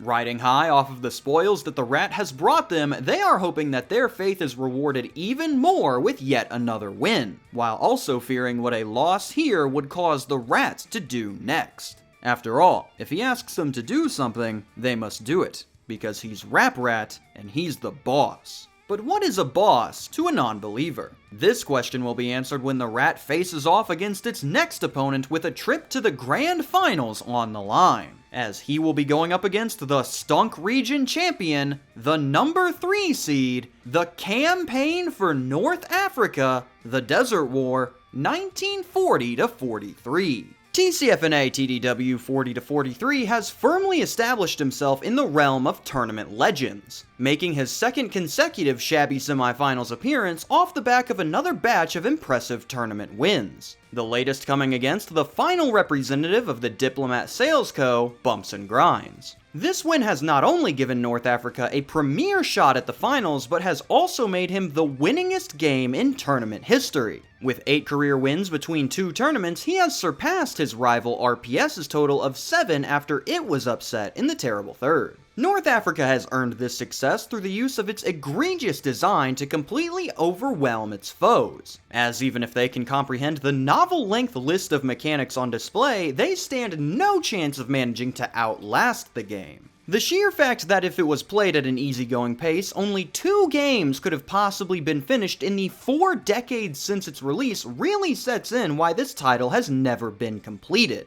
On top of how, while Richard Berg really cared about his details, he felt no such sympathy towards his players, purposefully designing the mechanics in ways that he himself describes as terrible and actively encouraging players to give up. All of this put together has resulted in one of the most incomprehensible games in the genre, and one that 188 soldiers are more than happy to fight for as they support their commander till the end. But a soldier without a commander has no orders, and if theirs falls today, then they will be left to wander aimless as they try to figure out what to do next. With our Western region final now set, let's bring Josh in to give another new perspective as to why these games are here. Yeah, Cam, since we've already looked at these games' weaknesses and their strengths, I'm gonna instead be showcasing what these games are playing for today, what they have to gain and what they have to lose. Starting off with the Rat, he is playing for prestige. Being placed as the number 1 overall seed has put a lot of expectations on the little critter, and with his status as an all-powerful demonic entity also being well known, there is a lot to live up to here for our rhyming rodent. Of course, I'm not trying to say that you should feel bad for him. He's here to try to claim the title of worst of the worst in order to utilize the prestige that that title would give him, increasing his status within the genre and weaponizing all the perks that come with it in order to forward his agenda. All the Rat cares about is his image, seeing that he relies on the use of fear to torment his victims. So if he can show people that truly nothing can stop him, not even other games, then that would be a huge boost to his brand. Now, he has proven that he is the real deal by making it to the semis, so that mission is already partially achieved. But a big difference between winning it all and losing here would be having to admit that he is not invincible. So I don't think the Rat is going to tolerate anything other than absolute victory in these last few rounds. Meanwhile, North Africa is competing for something similar but different where it counts: legacy. North Africa is very invested in how it will be remembered. After all, it has one of the most unique legacies out of any game here. So being able to add to that this long after it was put out is an opportunity that it cannot miss. And it's not just its personal legacy on the line, but its tournament legacy too. It fell just short of the finals last year and now finds itself back in that same position again, needing to overcome a higher seeded opponent in order to reach that last step. And while it has already proven that last year's performance was not a fluke occurrence, a win here would solidify that the campaign is able to go even further than it did before, that it still has those new heights to reach. But a loss here, its doubters would certainly see this as the game's peak, that while it can compete, it could never break through and take that final step. And it's those exact rumors that North Africa is trying to prove wrong here by securing its 9th tournament win and its first finals appearance. With the Western Region Championship now set in stone, it is now time to head over to the eastern side of the bracket and meet the games that will be representing their respective regions. Starting off up top, we'll meet the champion of the Stank region, the number 1 seed, Breaky. Continuing his reign with the Stank region crown now firmly in his grasp, the Bray King has posted one of the most impressive tournament resumes of the entire field. Bringing in dominant win after dominant win, he was finally forced to try against the number 11 seeded Right or Racist in a battle for the region's top spot. Still taking it by a large margin, but with the smallest score it has posted all tournament. Regardless, Breaky still remains the game to beat for any game looking to win it all, as the immense amount of negatives that it brings to its players are truly unmatched by any other game, presenting itself as a waste of time, plastic, money, and resources with how much support was given to this idea from Upper Deck. Anyone that has come into contact with this game has been left worse off afterwards. And yet despite this, the game has managed to convince a staggering 1,654 people to swear fealty to it and recognize its reign. For these subjects, the times have been good, their highness bringing them the spoils of war and leading the Bray Kingdom into a new golden age. However, heavy is the head that wears the crown, and if their leader is unable to deliver them the championship that he has promised, then their fates will fall directly into the hands of whoever rises up to take down the king. And perhaps that usurper has already arrived, as Breaky's newest challenger now carries a throne of their own. Arriving here now is the Stonk region champion, the number 6 seed, 15 Love. Biggs Calderhead's tennis tirade has carried 15 Love all the way to the Stonk region title, taking down solid opponents along the way, including his most recent challenger, Target the Game of Life, who put up an impressive fight but was unable to continue its Cinderella run against an experienced underdog. Having made a career out of defying expectations, the leading tennis hustler in the Eastern region has continued to outsmart his opponents with his tricky play, swapping between luck and strategy at such a frantic pace that the opposition is left off balance for a devastating spike. Biggs himself has even managed to lay on the misdirection, as after having the front of the box showcase him as the star and list a whole paragraph just about him, he is notably absent from any other part of the game entirely. If you find yourself going up against 15 Love, you need to be on your guard the whole time lest you fall for one of its misdirections. A task that not a single game in this tournament has managed to accomplish, as they fall one after another to the Racket Reaper. And while his fan club is small at just 25 supporters, they are a tight-knit group that know to listen well to the words of Biggs Calderhead, leading tennis hustler Eastern Seaboard. After all, a smart tennis player can beat a strong tennis player 5 games out of 7, and this game has certainly shown what he means. With the Eastern Region Final now locked in, let's bring Josh back on so that he can tell us what these games will be playing for. Yeah, Cam, these games are on 2 completely different ends of the spectrum when it comes to their motivations. Starting off with Breaky, it is very clear that this title only has one thing on its mind: power. The Bray King has not shied away from asserting its dominance over every game that it has played so far, and that is because it wants people to know who it is and what it can do. Ultimately, it wants to claim that crown of worst to the worst so that it can assert itself as ruler of yet another group, adding on to its empire and claiming more subjects to add to the Bray Kingdom by any means necessary. This is why failure is absolutely not an option for Breaky, because while it has managed to bring riches to its people with the wins so far, anything less than complete victory could expose a weakness within the king. Now, he hasn't had to worry about that so far, but he knows that any slip-up could doom his chances, so it's going to be very difficult to exploit any weaknesses when this power-hungry king is plotting his next move. Meanwhile, 15 Love is fighting for a whole other purpose, personal growth. Biggs is always looking for a way to improve his game so that he can better take on the next challenge. And nowhere is that growth seen better than his 2 tournament appearances. In the first bracket, 15 Love was written off pretty quick as a probable quick exit, until that 10 seed started putting on an upset streak that culminated in the upset of Time Control, that region's number 2. 15 Love has gone from a plucky underdog to the Stonk region champion in just 1 year. And he is looking to continue to prove that he has not reached his limit by going even further beyond into the Grievous Grand Final. And while he has already achieved his goal of making it further than ever, Alasia would still be disappointing when he is this close to the top. So Biggs will be looking to embrace the role of underdog one more time in order to prove to the world that he still has another massive upset left in the tank. And with that, we now know all of our shabby semifinals competitors. Before they start off though, let's have Josh come in one more time and tell us who he thinks will be our final 2 competitors when the dust settles.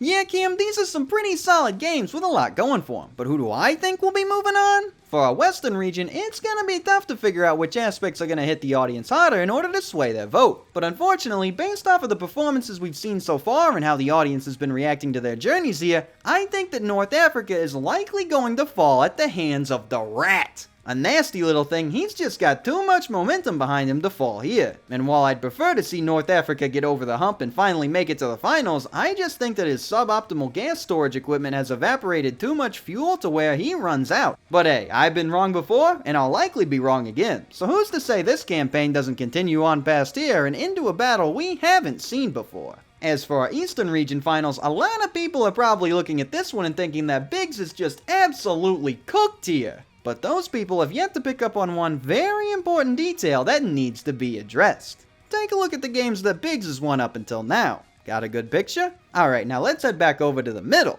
Now, the winner of this round gets to move on to the finals, but what's not pictured here is that our Grievous Grand Champion then goes on to face last year's champion Adultery for the title of Worst of the Worst. So if we take all these matches into account, that means that 15 Love is currently playing its 5th game out of a possible 7. And if I know anything about Biggs Calderhead, it's that a smart tennis player can beat a strong tennis player 5 games out of 7. Give me 15 Love against the Red in the finals as we watch the biggest upset in this tournament. History right before our eyes. The King falls tonight. I hope for your sake that happens, Josh, because if not, you are gonna get lit up for that one. But while these games each prepare for their biggest matches yet, let's take a look at our 4 fallen titles and see what their losses have done to the brackets. Unfortunately, Target the Game of Life's Cinderella story has reached its conclusion here. The 12 seed had a stellar run, with its upsets taking down some of the premier competitors in the bracket, but it unfortunately could not get past Biggs' tricky play to make it to the semis. Its board of 25 executives really thought that this game was the way forward, but unfortunately their judgment was misguided and they will now have to deal with the consequences that their misplaced investment will bring to the bottom line. In the same spot is Ms. Monopoly, as while she did manage to prove herself worse than her cheating uncle, this did not translate into sustained success, as the Rat would put an end to her antics quickly after to show that he is the true boss. Her 43 feminine followers are quite sad about this development, and must now find a new cause to put their efforts behind as their leader falls from grace. A much harsher impact on the bracket comes from our second number 1 seed to leave the tournament, Bumps and Grinds. This year's heavy favorite of the Diplomat Sales Co. saw a disappointing end to its season after it failed to make it to the shabby semis, garnering some decent success along the way but falling well short of the heights achieved by its big brother Adultery. The North African upset has left 207 savvy swingers without their guiding light, as the flame that was expected to light their way has instead been extinguished far too early. And our final game, with the largest loss behind it, we now get the pleasure of talking about Right or Racist for the final time. The most hated game in the bracket, this 11-seeded monster had posted one of the most diabolical upset runs in the tournament, taking out games that many thought had championship hopes until it was finally crushed under the weight of the Bray King's strength. While some are delighted to see it go, the 252 bracket believers that had it going all the way are positively horrified, as with their prediction not being right, that means that they could only be one other thing. All in all, this round's losses has brought the total bracket death toll to 1,663, meaning that approximately 59.7% of brackets still have their champion intact. If you think that seems like a large number with this few games left, that is because Breaky alone accounts for nearly 40% of the selected champions pool. So if this load-bearing Breaky were to be knocked out, this number would absolutely plummet. However, it is still to be seen if any of our remaining games will have the ability to make that happen. Only time will tell, and looking forward, we only have 4 competitors left that are just a few steps away from their shot at the crown. The Shabby Semis are about to begin, so check out how your bracket is doing and be ready to vote once more for your least favorite titles. Let us know below which of the remaining competitors you will be rooting for, and which match's outcome you can't believe went the way that it did. Get ready for the Shabby Semifinals as we get one step closer to finding the worst board game of all time. Signing off for the NBGA, I am KamSandwich. Thank you for watching and have a fan-tastic day.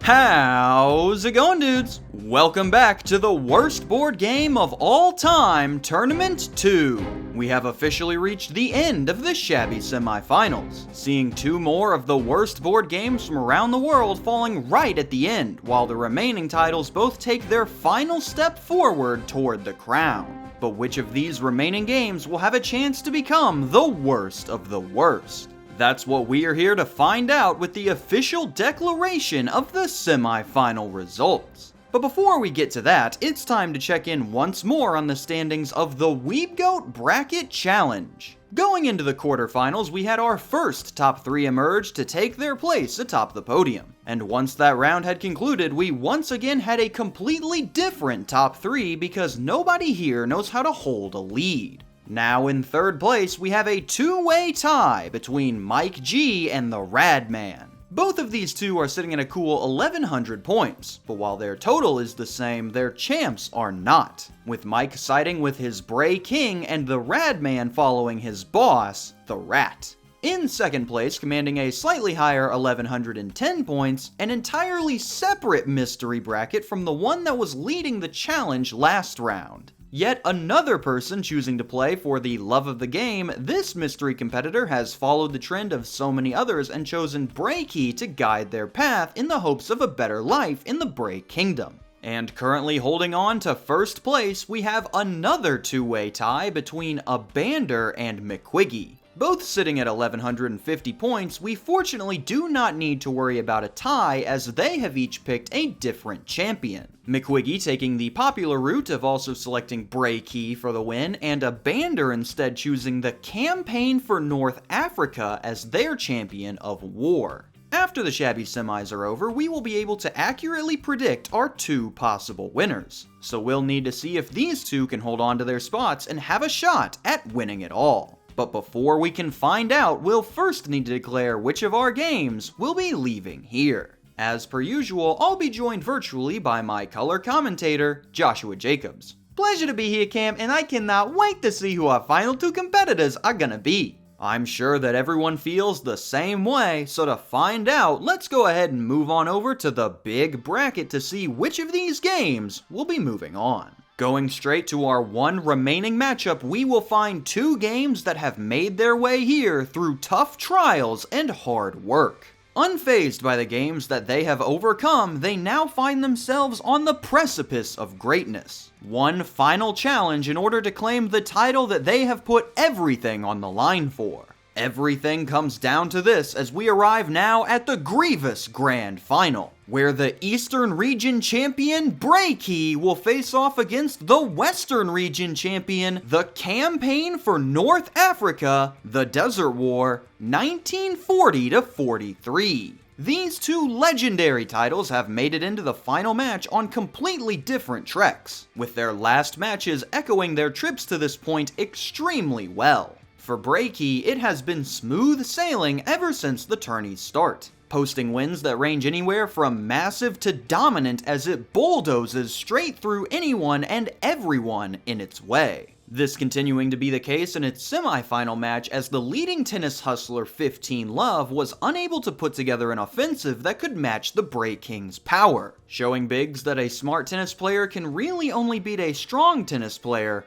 4 games out of 7. Meanwhile, on the other side, North Africa has been fighting for its life since the first round, not managing to score 80 points in any of its matches, but crucially managing to beat every game it's gone up against regardless. Highlighted by its wholly unexpected upset last round when it took down the #1 overall seed, the video board game Rap Rat. For close games like that one, North Africa was well prepared to adjust and respond. But as the Rat was facing his first deficit of the tournament, he lost his composure, allowing North Africa to capitalize and seal the Rat away from the grand finals. What is left from these two incredible tournament runs are the culminations of storylines many rounds in the making. Breaky, the hot young gun looking to establish itself as the ruler of the bracket. North Africa, the grizzled vet looking to add a title to its claim of winningest competitor of all time. Two fates intertwined with a title on the line. The King versus the Soldier. Upper Deck versus Richard Berg. The shortest game versus the longest game.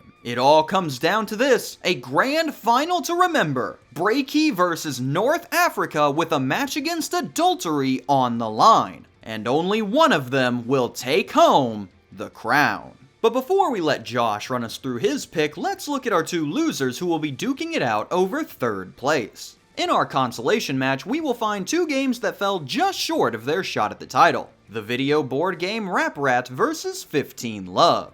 In our bronze medal battle, the Rat and Biggs Calderhead will give their all in order to take home the $15 Chili's gift card that is given as a consolation prize. 15 Love has taken his shabby semis loss relatively well, considering how he was able to get further than anyone expected, showcasing his growth and skills as he joins an elite club and readies his shabby semis banner to be hung. On the other side, the Rat is absolutely seething right now. Furious at his loss and going on a media blitz blaming the refs, the voters, his players, anyone within his general vicinity is not safe from his blame train. In fact, the only reason that he isn't causing some sort of demonic firestorm right now is due to the fact that murder would disqualify him from the third place match. And this rhyming rodent is absolutely not going home empty-handed. But 15 Love still has a lot riding on this match too, as with its second chance to win its 5th game of the tourney, the Calderhead sweep could be back in action one last time to etch his words into tournament legend. With our final matchups fully set, let's bring Josh in to see who he thinks is likely to win it all. Yeah, Kim, it's been a long journey, but I think it was well worth it for this electrifying final. Firstly, for our third place match, I'd really like to see Biggs take home some hardware, but I'm really not trying to get on a demon's bad side here. Rap Rat for the bronze. Now for the real final, I think you summed it up perfectly. The longest game versus the shortest game, which one do the voters think is the worst? When it comes to these kinds of high-profile matchups, it's always really tough to figure out which aspects the voters are going to focus in on. The gameplay, the fun factor, the whack crap, all possibilities for the voters to key in on, with each aspect hitting each voter differently. Even my usual breakdowns that I use for tiebreakers don't work here, because a bunch of them end up getting split between the two. Which game would I rather own? North Africa for sure, it's an icon. Which game would I rather play? Definitely Breaky, since you know, I'd rather not be spending 10 hours per turn doing paperwork. Which game do I think has better gameplay? North Africa. I'd hesitate to call whatever Breaky offers gameplay. Which game do I think is more fun? Breaky for sure. I've never heard of anyone quitting Breaky out of frustration, but that happens to quite literally every North Africa player.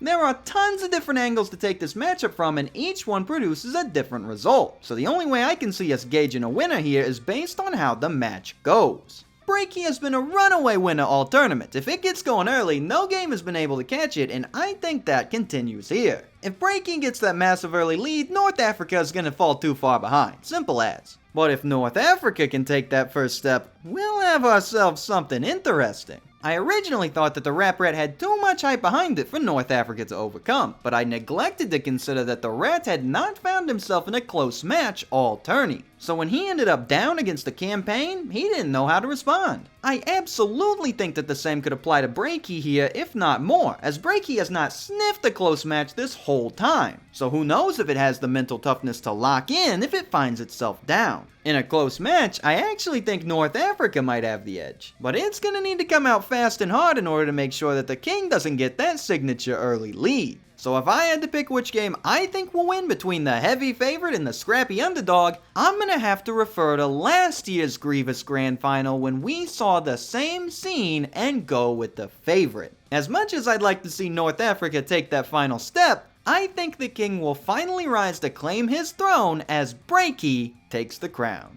I can definitely see the similarities with last year, and just like that one, I hope we have an absolutely stellar final on our hands here. But one of these two games won't be the only one taking home a title, as with our grand finals now set, we are able to reveal the two brackets that have put themselves in the position to become the Bracket Challenge champion. In order to be in this position, your bracket needed to do well enough to 1. Be the best bracket among those who picked your champion, and 2. Be close enough to the leader that your champion winning puts you over their point total to take first. And both of those conditions have been met by each side of the pool. Representing those that picked North Africa to win it all, we have one of our previous first place holders, Abander. Correctly predicting the North Africa Breaky final, Abander has managed to hold on to their leading position, meaning that if the campaign wins it all, their score will be unreachable by any other bracket, which will of course grant them the win. But as you will recall, Abander was sharing the first place position with McQuiggy at the start of this round. And despite their champion being Breaky, they are unfortunately unable to win this bracket challenge. The difference comes from McQuiggy predicting that the final would be Breaky versus the Rap Rat. So missing out on those points that came from the Rat's loss has instead pushed VSense into the leading Breaky bracket slot, jumping from 8th place to finalist purely off the Demon's defeat. This means that if Breaky wins it all, they will be the one to take home the grand prize. So these two are likely going to be laser focused on the results of this final round to see which of them is going to be going home a champion. Only time will tell, and looking forward, we only have 2 competitors left that have arrived at their shot at the crown.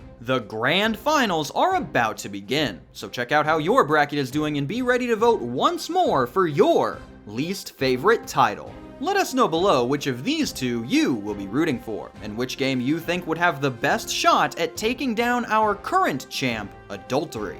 Get ready for the Grievous Grand Finals as we finally find the worst board game of all time. Signing off for the NBGA, I am KamSandwich. Thank you for watching and have a fantastic day.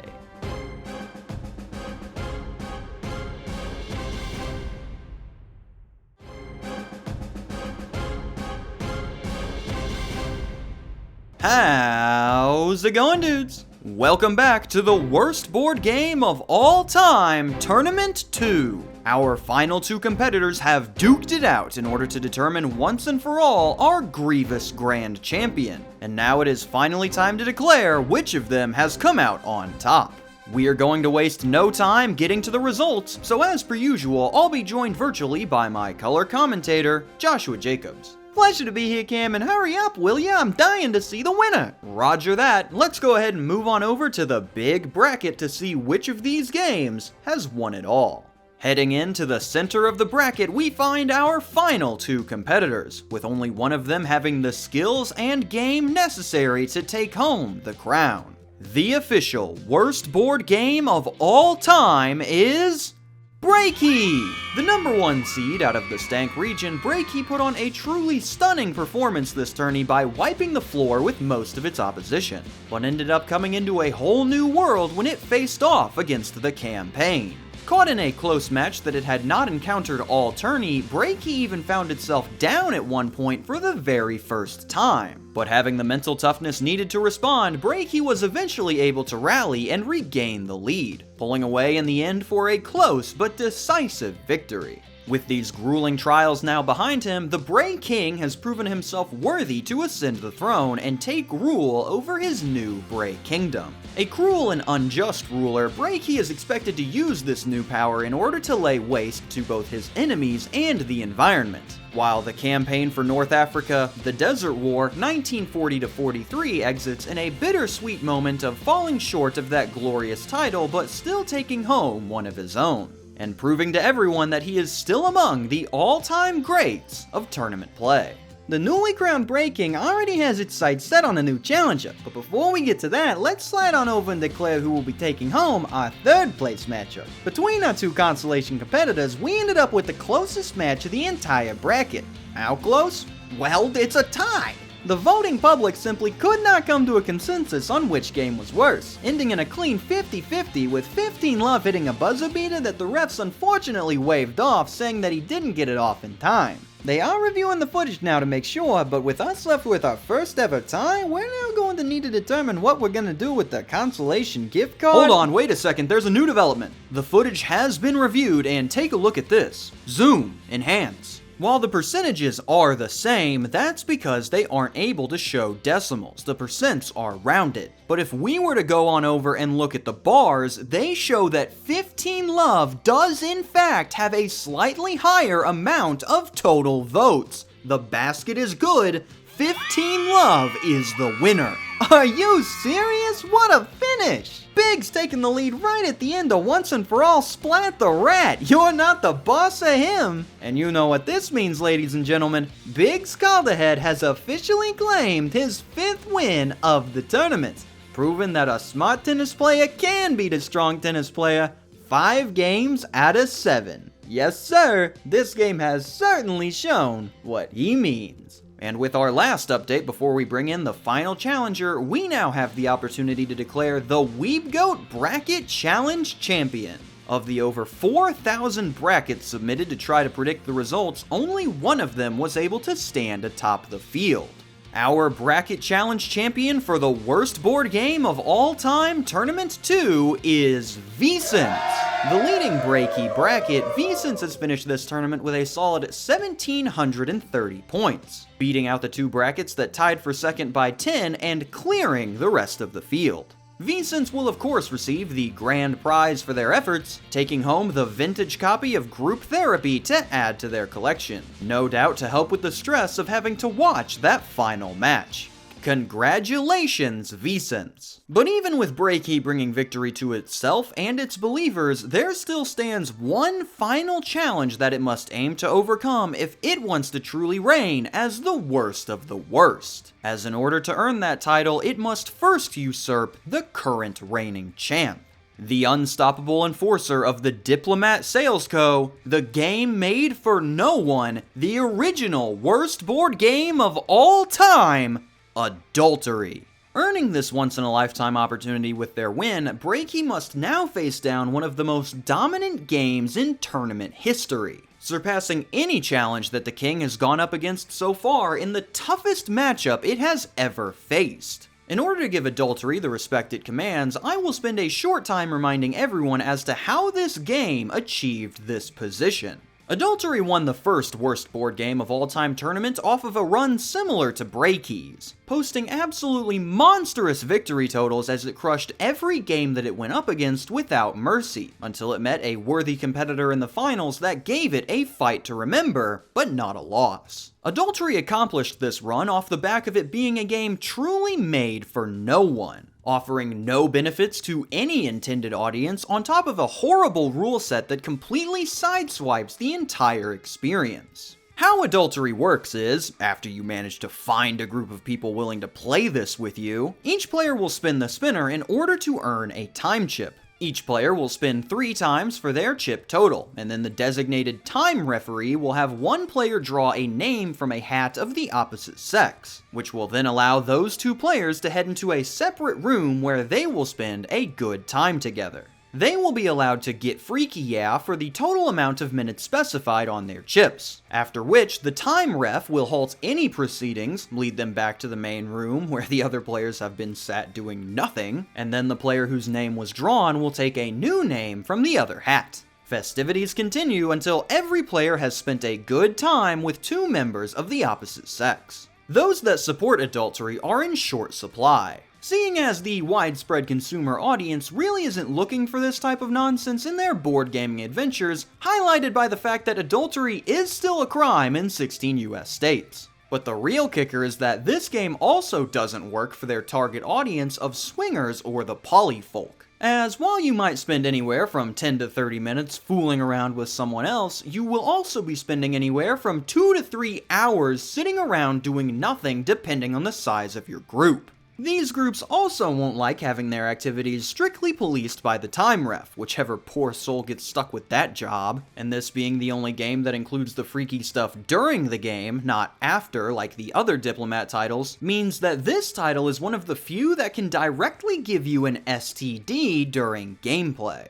Don't forget, Cam, that the rules as written state that all you must do is spend a good time with a member of the opposite sex. So you could end up spending that time in that room playing a game of rock, paper, scissors and somehow leave a game of adultery without even getting laid. What a fumble! All in all, this game more than earned its title of Worst of the Worst by being one of the few things ever created that was made for no one to enjoy. But now it must defend that title against a new challenger if it hopes to remain atop its throne, as a new king has attempted to rise to its heights and claim that which he believes to be rightfully his. And with the results of this match now in hand, we are able to officially grant that title to the one who has laid claim to the top. The official Worst of the Worst board game is Breaky! In an unprecedented victory, Breaky has beaten the reigning champ Adultery in quite the close match, taking a small lead early and managing to hold on to that lead until the buzzer expired and it was declared the winner.